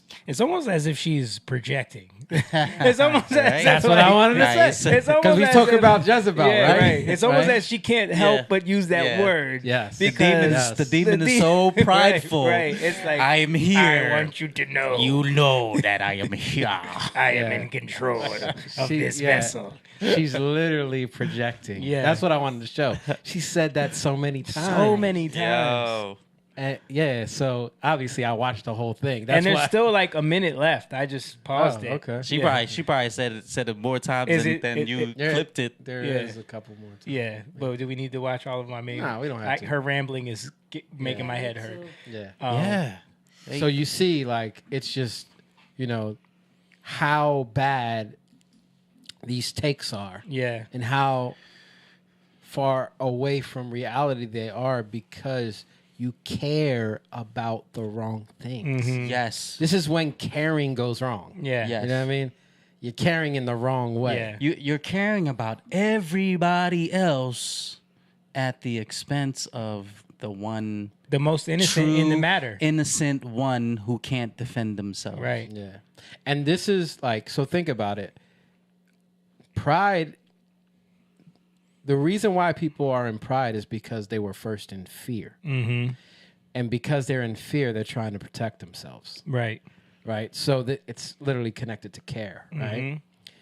And it's so interesting how the Bible says, what's it, 1 Peter 5, humble yourself under the mighty hand of God, and then he will exalt you in all your ways. Now, what does Jezebel mean? It means it's connected to being self-exalted.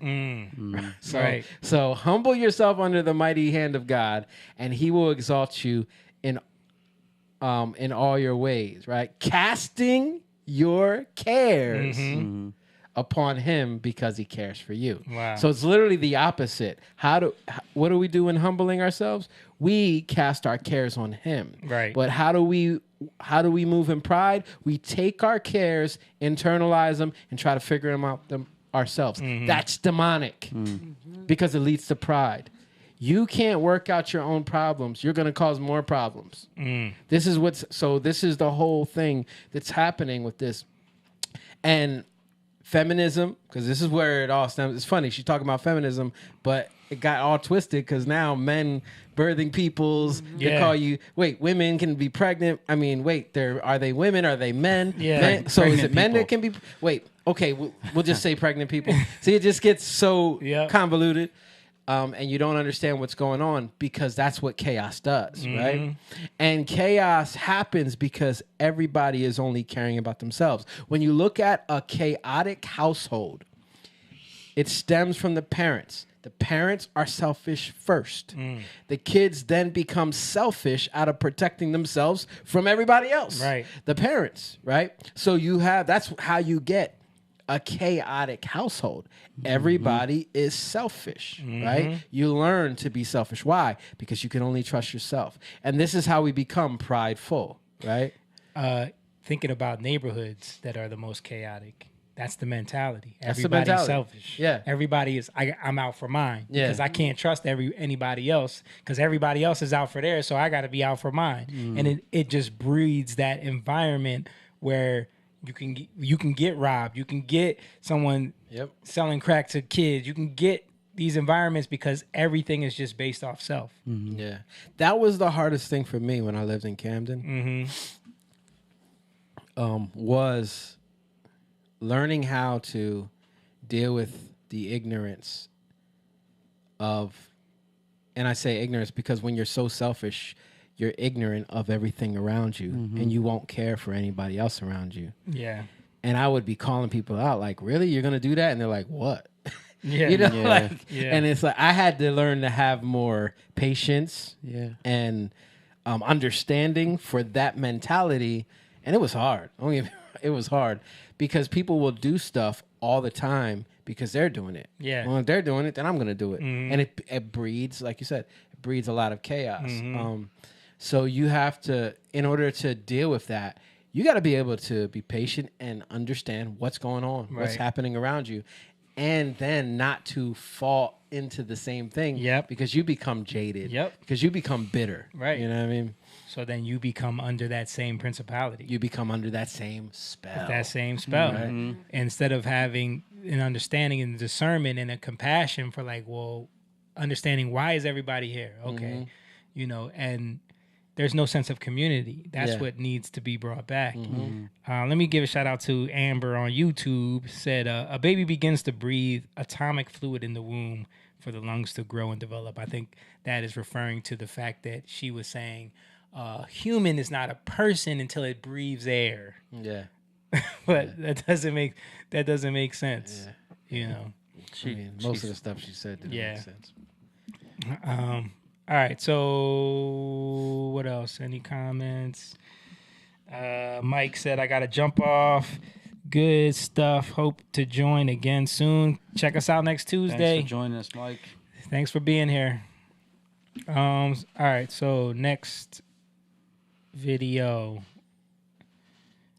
What do we have And next? I think this is on the feminine tip.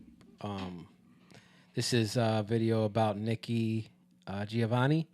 She's a black writer from the 1960s into the 70s, 80s. She's an intellectual feminist. Okay. She was Black Power in the 70s, 80s. But so she just passed away, and this is about Judge Joe Brown explaining some of his personal interactions with her and the damage that she actually did in the 60s. Okay. What are your thoughts on Nikki Giovanni? All right. Well, in 1967, she came to UCLA and she spoke in Pauley Pavilion to about 10,000 people. She did again in 1968, and the salient aspects of her speech were women do not need men. Men are the worst thing possible when it comes to raising children. So the best thing to do is find some tall, good-looking, intelligent, athletic man, get knocked up, and then don't even tell the son of a bitch that he's the daddy, because that's not going to do anything except, quote, F up his children. So she did that twice. She was going around the country, and she came to the BSU meeting afterwards, and we had some choice things to say to her. Who is we? We included yours truly. You and other men, black men? Black women too. Like, sister, what's wrong with you? Why are you trying to say we should not get married? Because it's a form of slavery. So she was saying the black person in America has escaped slavery. Black women should not be foolish enough to put themselves back into slavery by getting married. You don't need to be married. So would you say she was more of a feminist and not a freedom fighter? She was a feminist and a foolish one. So, and that was in the 1960s when she was going to... full disclosure, when I had this show, the Black Alumni Association at UCLA was putting on an affair, and they had some very expensive tickets, and I bought 2 tables worth. When I found out she was going to be the honoree, I canceled the check and sent a long letter detailing why. Oh. Well, that conversation she had with James Baldwin, that clip I just played, was in 1973. But in the 60s, like you said, she was going around different campuses telling black women marriage is like slavery. Just get pregnant by someone who has a good physique, but don't tell them you're pregnant and raise the child. And see, context. 10,000 people, let's say 8,000 were at Pauley Pavilion. At the time in question, in 1968, the total number of black students in all of UCLA was just not quite 300. So how many of that 8,000 were black women? Very few. It was addressed to white feminists, and that's who she got her support from. She even talks like that, too. She ended up getting married, but she married a woman, a white woman at that. Yes. That there you go. Remember the stories I told you about how this mess got started with the rainbow cult? Those that hated that they weren't women, weren't men, the feminists, those that hated men, the lesbians, those that hated they weren't strong men, the beta boys, those that hated they weren't normal men, the gay boys, some of them, those that hated the fact that war was a man thing, the peacenik boys. See, it started off as a hate guy thing. Mm. And that's where we get to there. And she was one of the people that was spreading that word around strongly because they loved her. She had an afro. She was paper bag brown, and she was accomplished, and everybody loved her poetry. So they brought her in everywhere, and she spread that poison. Wow. That's the only thing I can term it is poison. As a matter of fact, some of the conversation in that last BSU meeting was, are you so foolish as to not foresee how this is going to ruin the black community if what you are advocating comes to pass? Do you think our community can survive if you destroy the family? Well, when you have men around, you don't have a family anyway. You just have a slave plantation inside one's household. Mm. So anyway, yeah, I classify the person as an enemy of the people. And I told her that too. So and look at how that has affected. That's going to take us into this next topic. Look how that has affected the black family. Mm-hmm. Yeah, how can you discern when you have that undercutting of black men, you know, black families, and how can women discern to be with somebody? Because it's funny how there's still that desire to want to be with somebody, right? Because that's something innate that God put in us, but it has to be in the right context, right? Like anything else, it always has to be in context. Sex is an amazing thing within the context of marriage, because that's when we flourish. It's not just for creating babies. Yeah, it's to unite us as one with our partners, right? So it's a beautiful thing within context, just as all these things are. Family is beautiful within the context that God has created family for. So all these things are important. But when we convolute them and we undermine them, right, for selfish reasons. Look at what she's saying. She's speaking selfishly to women, right? She's undercutting women, right? Isn't this interesting that even God, what does it say? God is love, right? Isn't it interesting that the Christian perspective of God is that he's love? And even in terms of himself, even in terms of God, there are three persons that share in love. Right. Because you can't love without someone else, without another person. Isn't that crazy? Yeah. So even in terms of how God is seen as love, he's love because you see how Jesus says, I can do nothing unless I see my Father do it, right? Everything he does, he says, if you see me, you've seen the Father, because everything he works is along with the Father and the Holy Spirit. They all work together. But what are people being taught now? What does modern psychology tell, especially women?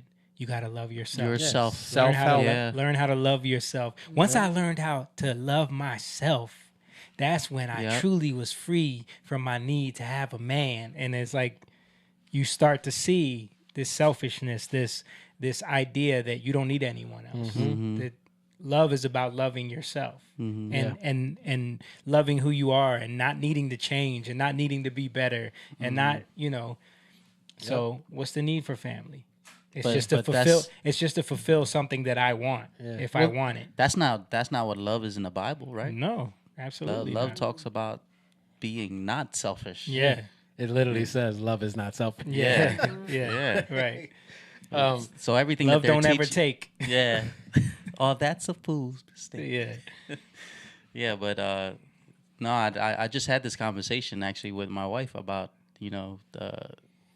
these psychiatrists and these universities teaching. It kind of like, got embedded in society, and that's why you see the problems that we see today with, I identify as this, and this is how I feel. It's all about me. My love language. My love. Yeah, my love language. Yeah. It's just... Yeah, you're not... And that's the whole inclusive thing that the girl before that was saying, because it's like you're not respecting my feelings and how I feel and the way I want to be identified. It's about me. Right. But the opposite, God is saying love one another.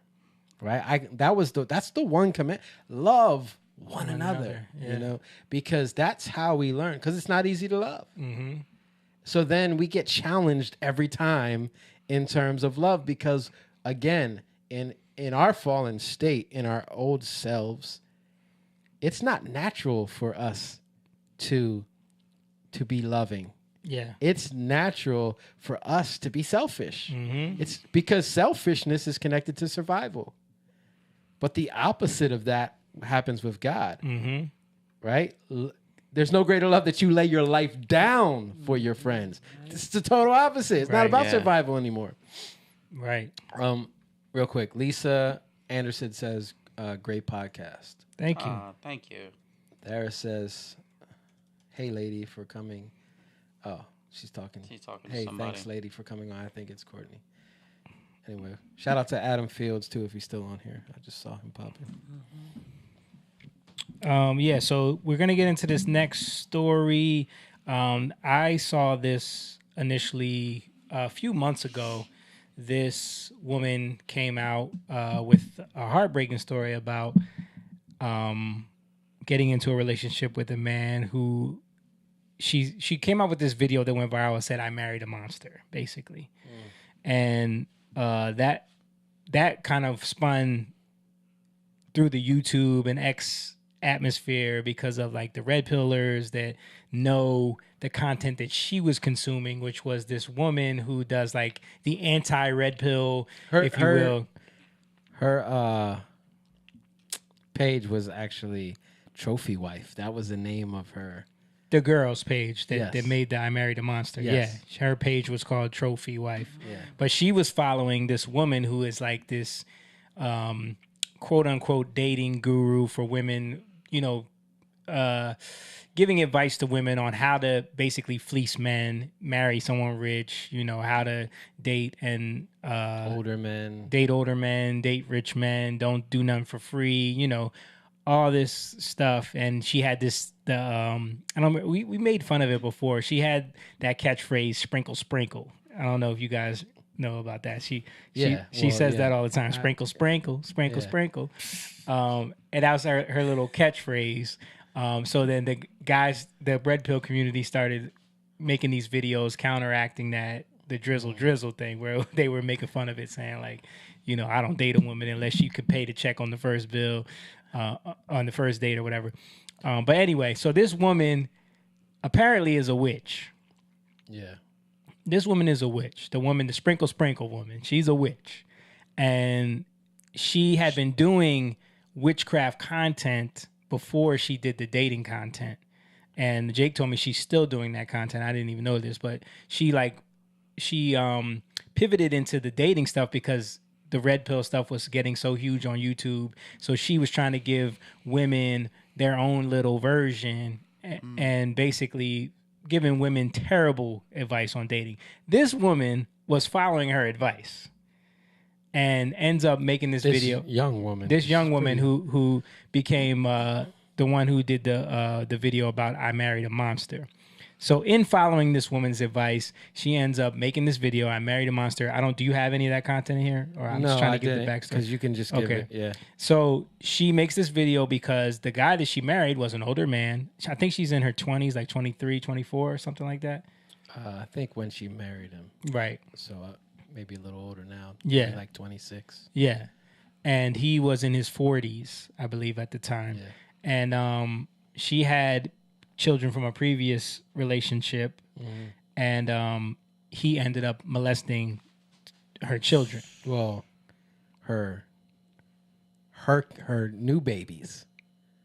And the old ones, and the other ones. I don't know if it was the other ones. I think because she had two by him, and I thought those were the ones that he molested. Right. So you don't have any of the content where she talks about that? No. Okay. Yes. Like she goes into detail about how she found her baby. She noticed like irritation, you know, in certain areas. Just horrible stuff. Like stuff. And so she took them to the doctor, and then they had to do a whole investigation, and it came out that he was molesting these babies. God, that's demonic. I'm sorry. So this is her on the Hardly Initiated podcast. And I know you probably put this on here because I watched a lot of these clips, and she constantly refers to Jesus Christ and God and all of that. And, but she was following this woman who's a witch, giving her dating advice, which is how she ended up in the situation she's in. So now we're going to get into the context. They just wanted to give the backstory a little bit for why we're watching this. You went from a place of not wanting marriage at all, Mm-hmm. and then you started to want marriage. Was she a part of the reason? I believe that, you know what? Probably. It just seemed more secure for a family. It just seemed right. It just seemed more stable, like we would be on a solid foundation. And I prayed to God about it because, you can subscribe to certain things that people talk about, but you don't have to subscribe to everything that they talk about. And I've always had a relationship with God, and Jesus is the one true Lord.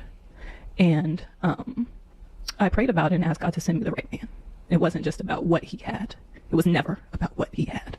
Because if it was about that, I had a lot of other options with more.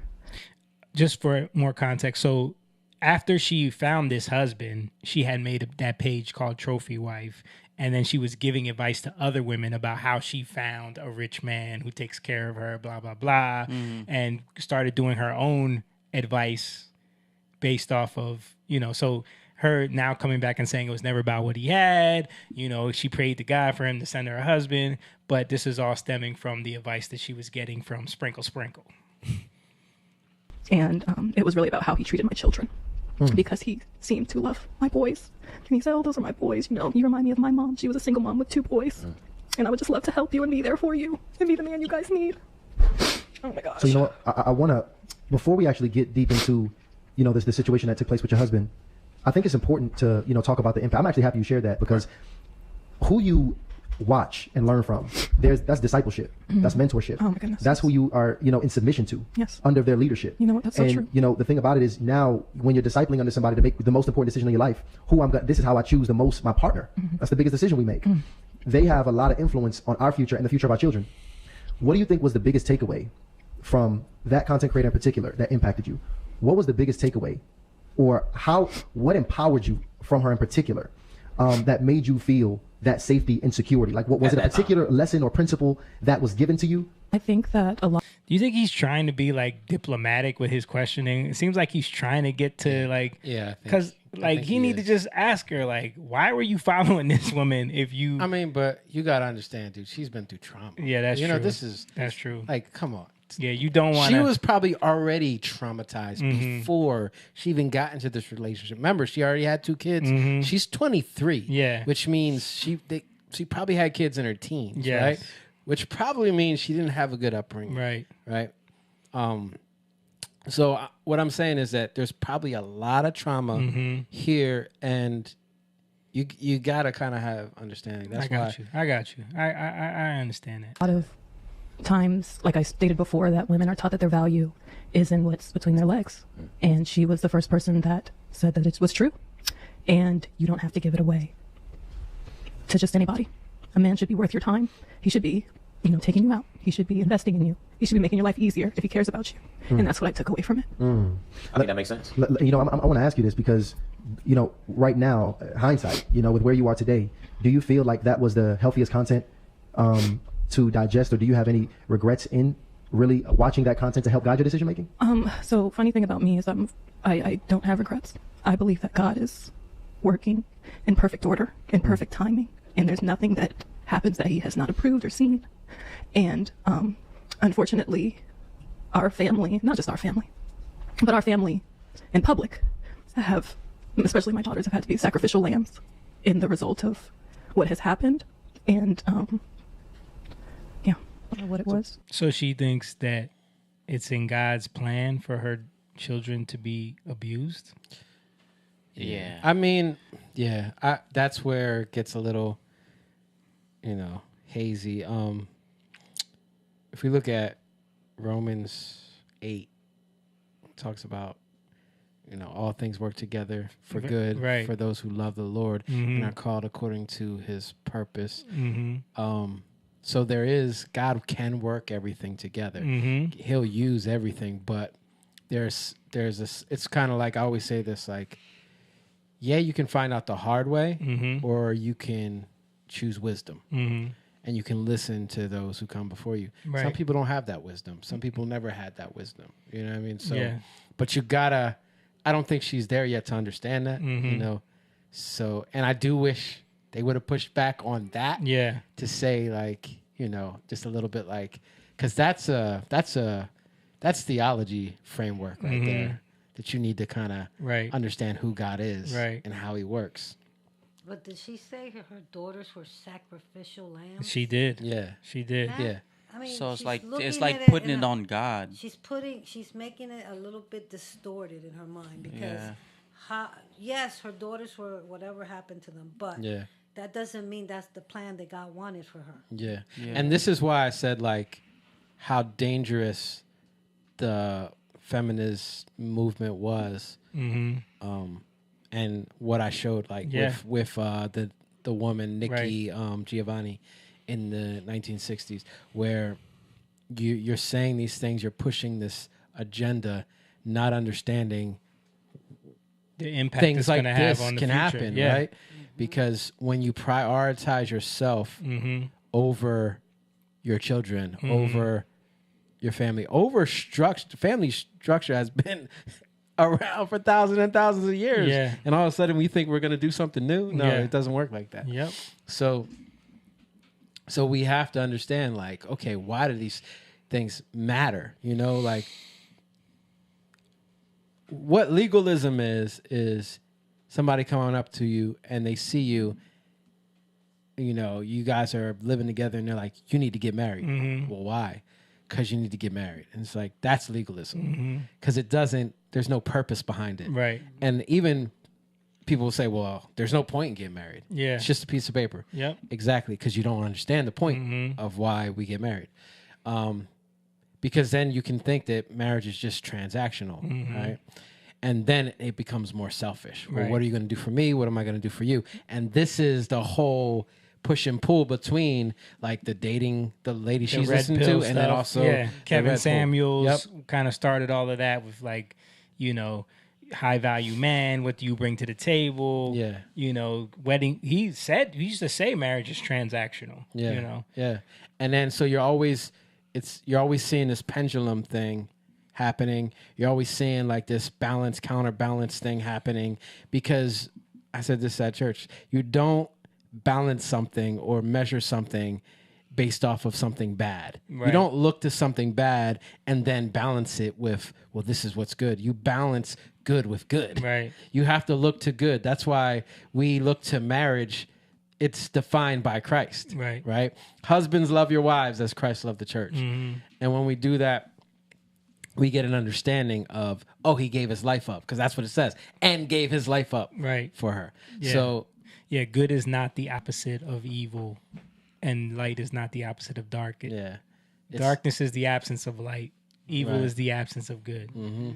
It's totally different concepts. But Yeah, we it's you know, not- through these philosophers, these people that Right. come up with the yin and yang and Yeah. the duality of the universe and this new ageism, people are taught to fall into those traps where it's like good balances evil. No. Yeah, no, it's not how it works. Yeah. So when we judge things, you don't judge things based off of looking at what's bad. You judge things off of the one who is the greatest judge. You Right. you judge things off of the one who is good. Mhm. That's why you don't learn how to love by looking at those who are selfish. Right. Right. And say, I'm not going to be like that. You learn how to love by the one who loves, Mm. you know? All right, keep going. I just felt safe. I felt like he was my husband.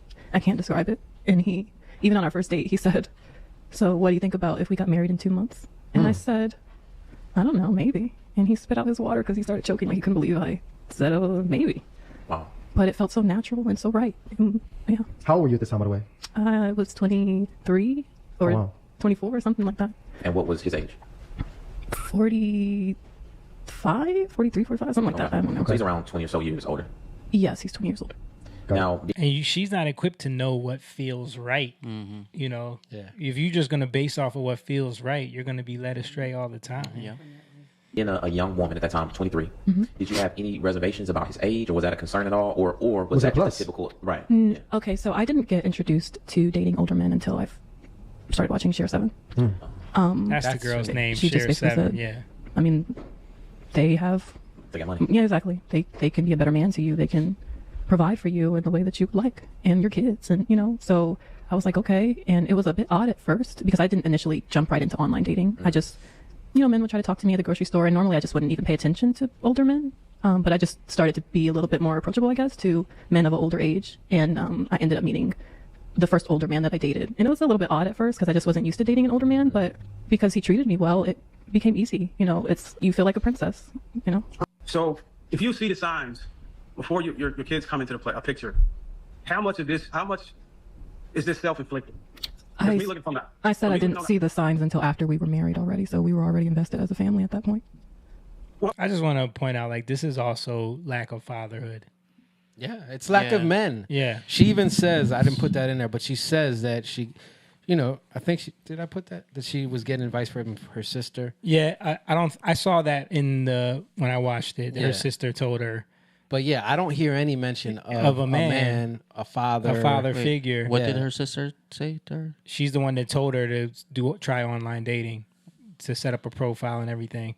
And not to say that a man's going to give you good advice. Right. Not saying that, but it's community too. Yeah. Like I don't know what type of community she had. Like, it doesn't seem like a strong male figure in her life because she's easily enticed by, like she said, this guy came into her life. He was able to make her feel like a princess. Yeah. You know what I mean? And if you have a father in your life, that doesn't work on you. Right. If you have a strong father in your life, that doesn't work. And on even if you have men, like for us, we know people who we love and care about, we're gonna challenge. So who is this guy? What's going on? We're gonna ask questions. We're gonna, even if they're not a believer, and we know you, we're gonna talk to you, so that you can understand, just sound judgment, and and not be enticed by those shiny objects. Right. All right. Let's get. What I'm hearing is that your kids, you had kids after you got married, right? Yes. So you said in the beginning of the marriage, I think in another video, or maybe even a day, you said in the beginning of your marriage, he was pretty much sexually violating you. So what I'm seeing is that you knew that this man was. Oh yeah, so that's something that. Yes, I forgot to mention that she was being at the beginning of her marriage. Right. He started sexually assaulting her, basically. Right. Yeah. Essaying. Yeah. Offensive or abusive. But then you went on ahead and had kids with him. So that means that for me, you put your kids in danger. I think that that's the narrative that you want to put on the situation, but that's not the reality of what it was. And like I said, I was very heavily manipulated by scripture. He, would use it.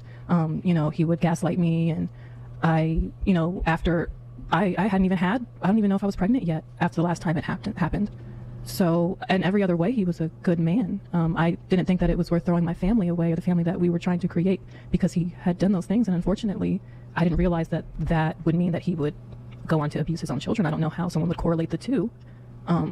But that's just my opinion. Now, Darwin, I want you to hold tight, because I think that was a valid concern. I think a lot of men feel that way. I mean, you can read through the comments of the video that went viral. A lot of men have this perception of what they think victimhood should look like. So, Dr. Spirit, I want to get your help here, because for the people who are posing this type of question, hey, if you've already experienced this abuse, or you've already experienced some of these negative things, how could you continue to move forward in a relationship? Dr. Spirit, could you give us some context on why someone who has been victimized may continue to continue with the relationship? Because oftentimes a victim believes that it's something that is unique to them. They don't believe that the person that they love would consider doing more heinous things. Oftentimes they think that that's something that's specific to their relationship. So again, I don't know the story here, I don't know the backstory, but when we're talking about a victim of abuse, they don't necessarily think if I have children with someone, they will abuse someone too. And I want you to remember this, because it's very easy to sit back and judge somebody when you have a healthy mind in a space that is absent of trauma. When you are caught in a cycle, the way that you see things, the way that you feel about things, the way that your brain operates is very different. So that may be also why you're hearing how she was perceiving relationships before she had therapeutic support and how she's perceiving those things now. And so I just want you guys to be very careful. It is very hard to understand what victims go through if you have never been a victim yourself. But one of the things that most victims will tell you on the other side of healing is that nobody is judging or critiquing them more, and nobody is suffering more than the victims who are going through the experience. So asking questions are important, but asking them from a place of objectivity is even more important. The reason why I frame my question like that is because she believes in what I believe in. I believe in God. So she gave me a way to hold her accountable when she started saying God this and God that. And if you read the word, you would know that sexual immorality or physical abuse or anything like that is pretty much grounds for divorce. And that supersedes any type of gaslighting or emotional manipulation. If she's so grounded in the word of scripture that actually supersedes any of the other offenses this man put towards her. And that's the reason why I frame my question like that. Because if we're going to call ourselves spiritually driven and backed by biblical principles, started as my son's background, we have to be unwavering. We have to be unwavering. And that's the only reason why I frame my question like that. But my sorrows goes out to you. I hope that you can heal from this. And I appreciate you, Dr. Spirit, for talking to the lady. Sheriff Seven responded to her. So I think like even him as a man, the way he said it, you know, he's challenging her, and it's hard to hear that, right? But I will say that even like trauma causes you, when you do things and you've been doing, every time something happens to you in an environment where you don't feel safe, right? You start to you try to survive. So like we were just saying earlier with the other stuff, right? This is demonic, right? It's not, we don't understand what we're doing.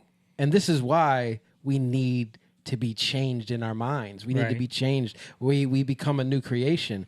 Just because we become a new creation doesn't mean we don't have to now go through the mental process. When you look at what Jesus did, Jesus never changed people's minds. He didn't come over them and like change their whole mind and now they think differently. Right. No, he brought especially the disciples, he brought them through the process as he would speak to them, and they would question him and then he would give them back answers. You know, we were talking about the other day, like how they were like, yo, you know, you just offended the Pharisees, right? And Jesus is like, okay.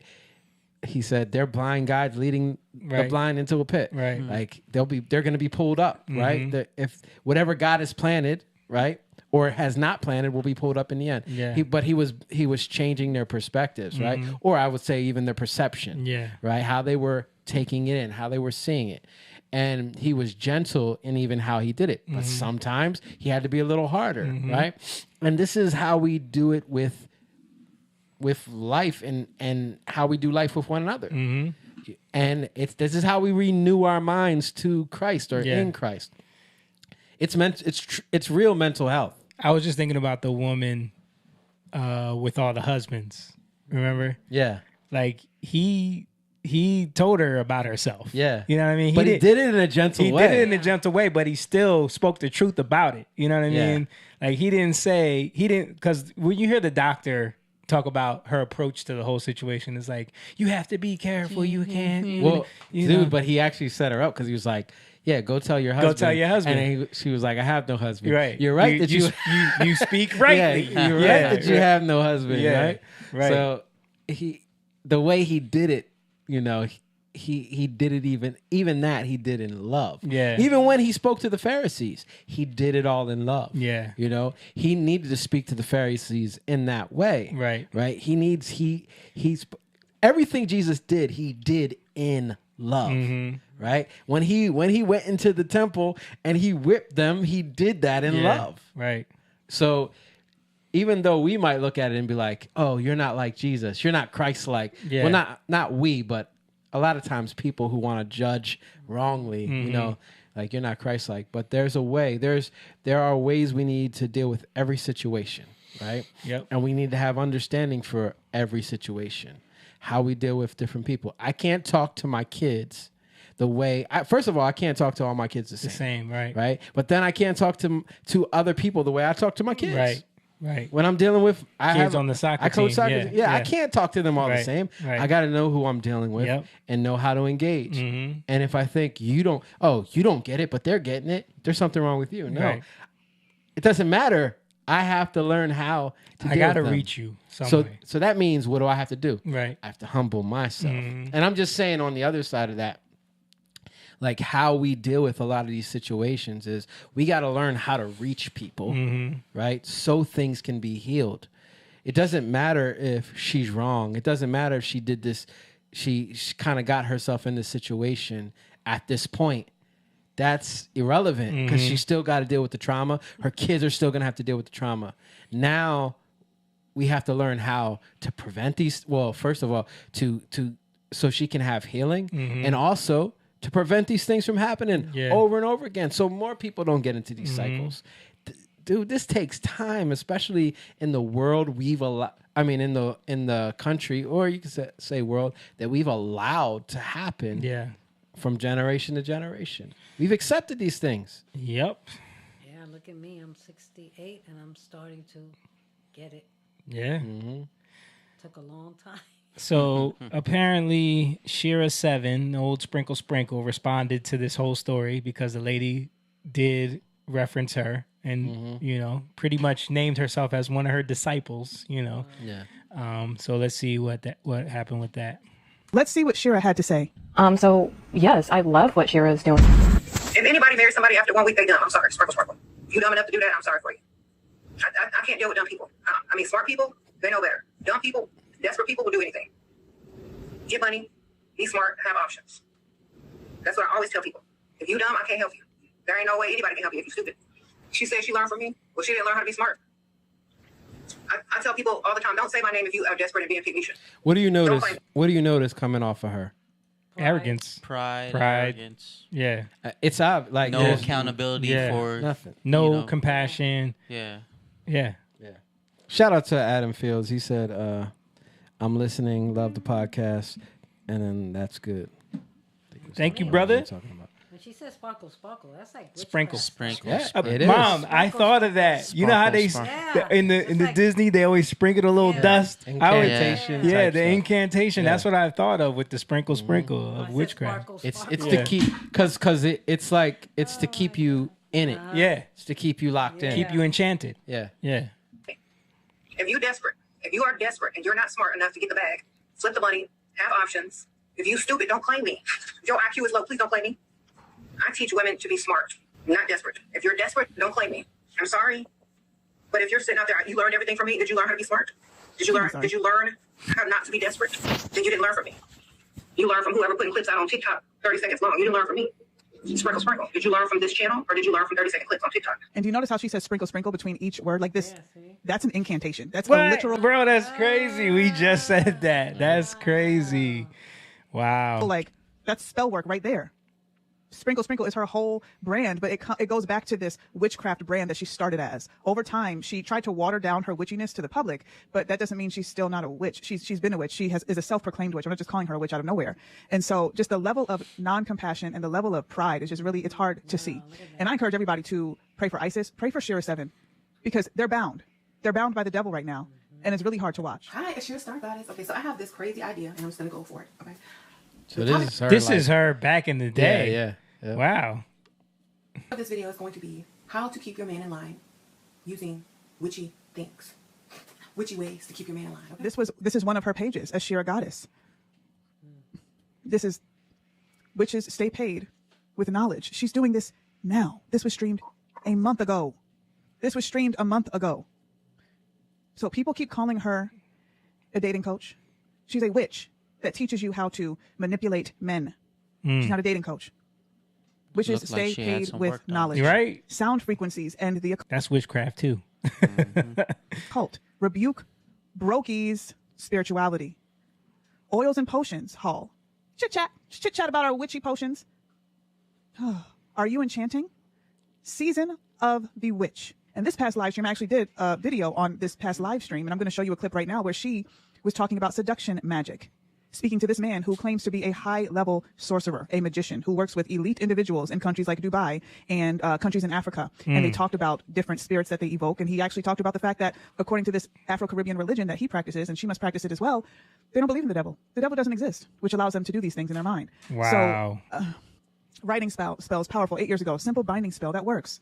So can we please stop calling this woman a dating coach? She's a witch. She's a witch. And I'm praying for Shira7. I'm praying she repents. I'm praying that before she repents and she does all of that, because she may not ever, but I pray that she does get revelation about Jesus Christ. And most importantly, I pray that every single one of her followers that are following her religiously, like Isis Morales, who her life ended up being completely destroyed because she's following advice from a witch. She might have not been following her Ashira Goddess page, but she was following the dating. If you're following her dating advice, you're still following witchcraft. You're still getting put under that spell, that incantation. You're still using manipulation, her manipulative tactics. All of this is stemming from her beliefs. I mean, think about it. There's a story about this prophet who was basically a witch, right? Called Balaam in the Bible, right? Yeah. And I think it was the king of Moab, Balak, wanted him to curse Israel, Right. who are trying to go into the land, right? This is a little bit before they were going into the land of Israel. Mm-hmm. And so what does he do? They want to pay Balaam, this prophet, this witch, to curse them. Right. And we all know the story with the donkey, Yep. right? That Yep. talks. And well, this is why, because God was going to kill him if he tried to curse Israel. Right. He wasn't going to allow him to do it. Right. So he doesn't say, and this is, I'm saying this because this is connected to other ways of manipulation, right? Yeah. He didn't curse him. What did he do? Do you remember? I don't remember. He told them, I can tell you how to get them cursed. I can tell you how to get them under a curse. And it was basically parade, temple, prostitute women to them so that they can fall into sin with these women, right? So he suggests things to them. Isn't that similar? It sound but that also sounds like another tactic that we've heard used on societies in the past, where like dropping pornographic material from airplanes, like getting people hooked on pornography and things like that, as a way to curse them. So what did he do? He gave advice, right? So it's the same thing. Like she might not be cursing or doing incantations in that way, right? But what is she doing? She's giving you advice on how to curse them, right? And so, and when you're taking it in, you're coming under her authority, right? You're submitting yourself to her, and what is she submitted to? So you're coming under that spirit, whatever she's under. Wow, I didn't realize she was that deep into witchcraft, though. Yeah, like I heard she was a witch, but I didn't know it was like that. And because of what she advised this woman, what was her name? The one with the long black hair? Isis. Okay. She went and did what she said, and look what her life turned out. Yeah, exactly. Yeah. Because when you listen, she looked like she got what she wanted at first, though. Yeah, that's how it always is. You're always gonna. It always feels good at first. It always seems good at first, and then it all comes crashing down. Right. And that's what's horrible. Nobody wants. This is not an "I told you so." This is not. You don't want somebody to come crashing down. You know, I tell people like that I'm able to talk to and have an influence in their life that aren't living for God. I'm like, listen, I want you to win in your life. I want you to be successful. So whatever I can give you that is going to cause that you listen to me, right? With sound advice, sound counsel, sound wisdom, and you take it in. That's a win for you. So if you will take that, you're going to thrive in those areas, but know that everything that comes from me is coming from God. Yeah. You know, and even in that, like, that's Jesus. Yep. You know, and the more people get familiar with that, they get familiar with God. Like, even if they're not going to accept him right at this moment, right? If they're willing to listen to me, you know, then I'm going to give them whatever I have because I want them to win. I want them to be successful in their life, not in a superficial way. I mean, I want their life to thrive, their families to thrive. So the more they implement principles and good advice in their life, you're going to see that. And then when you know this is where it comes from, eventually you're going to be like, I'm so grateful for this stuff. You know? And you know what's so funny about that, Jake? Today, Ulysses called me, and you know what he said to me? I need your advice because you always give me good advice. That's only good. because it's always about the Lord, you know, and it comes in with the word. And then he just says to me all the time, you have understanding in these things. Well, no, it's because of the Lord, you know? Yep. And I give him the credit, but yeah. Yeah. Adam said witchcraft manipulation coming off of her, and he said, I've dealt with a lot of witches, and they always encourage compromise sin through false teaching.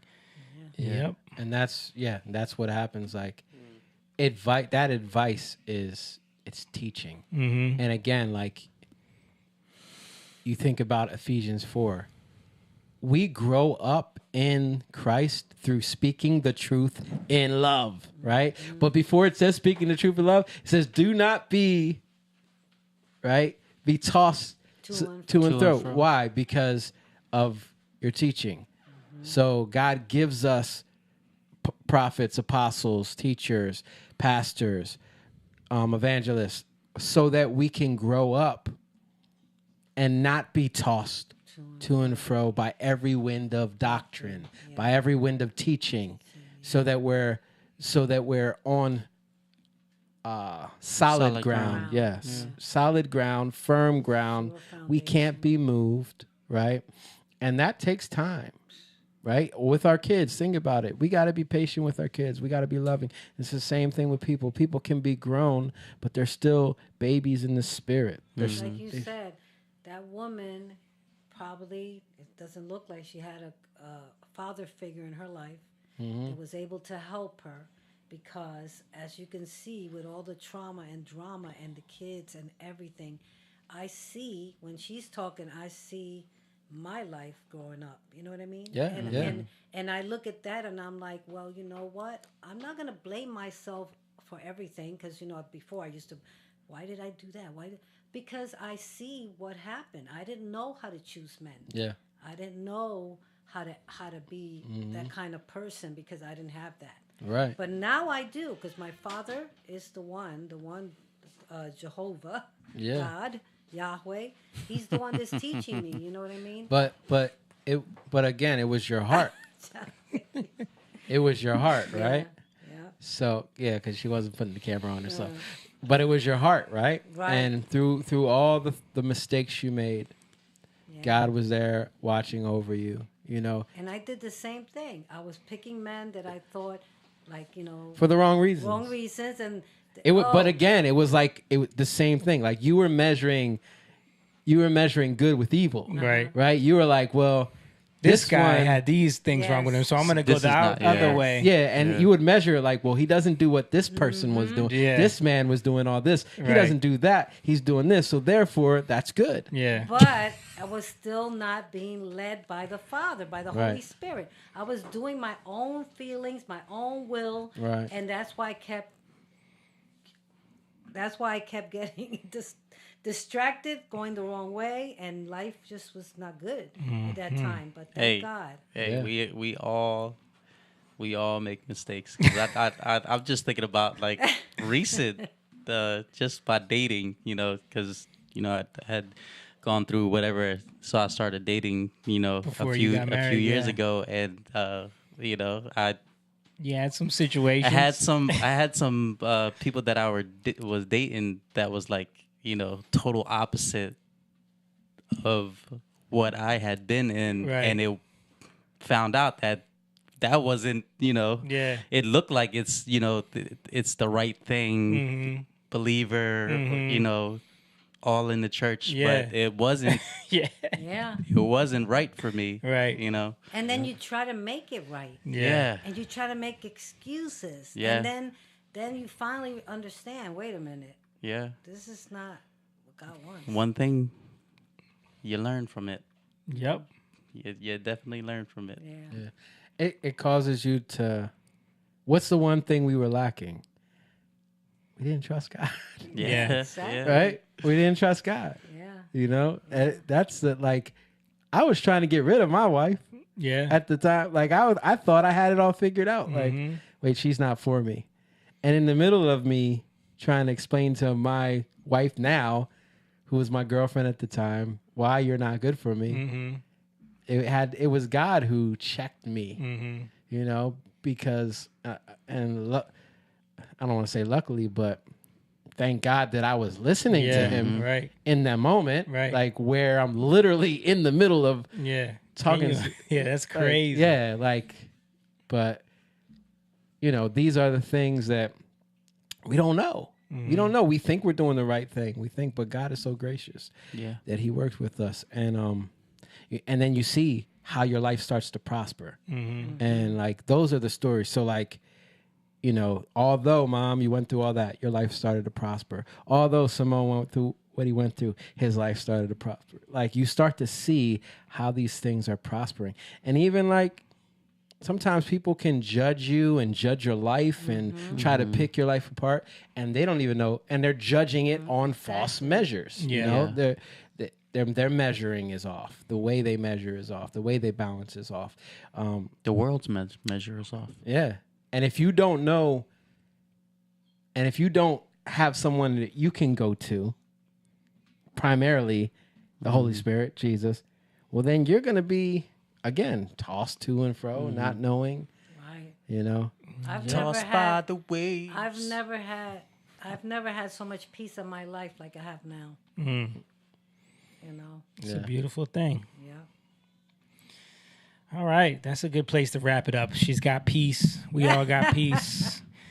And it's time to say peace. Thank you for everybody for who's been watching and commenting and chiming in on the conversation. This is a good stream.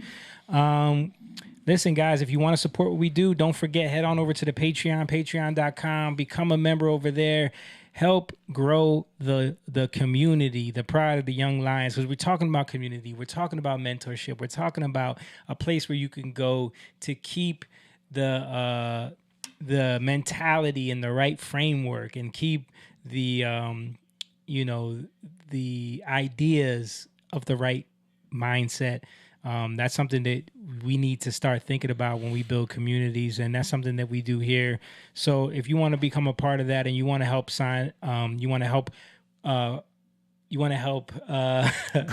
grow. Yeah, thank you. And support what we do. Go to patreon.com/youngliontv, become a member over there. And for as little as $3 a month, you can jump on in there, and goes all the way up to $50 a month if you want to support that way. Also, don't forget merch on our website, music over there as well. New album coming out soon, January 25th, and our show at the City Winery, January 25th. Get your tickets now at citywinery.com, and make sure you get your good seats while you still can. We're going to be promoting that real heavy coming up soon to get that place filled out, but we want to get it filled up. And also, we're working out something where whoever buys the tickets to the show will get a free digital download of our album with all the artwork and stuff and behind the scenes stuff in there as well, with your ticket purchase for the show. So we're excited for that one. Again, hit the subscribe button on YouTube. Follow us on Rumble. Follow us on Instagram too. We just hit 10,000 followers on Instagram this week. Shout out to IG over there. And yeah, we're happy about that. So follow us on all the socials. We appreciate everybody. We'll see you guys next week. Peace. Young lion, go live, yeah. Young lion, you rich, yeah. This kingdom has room.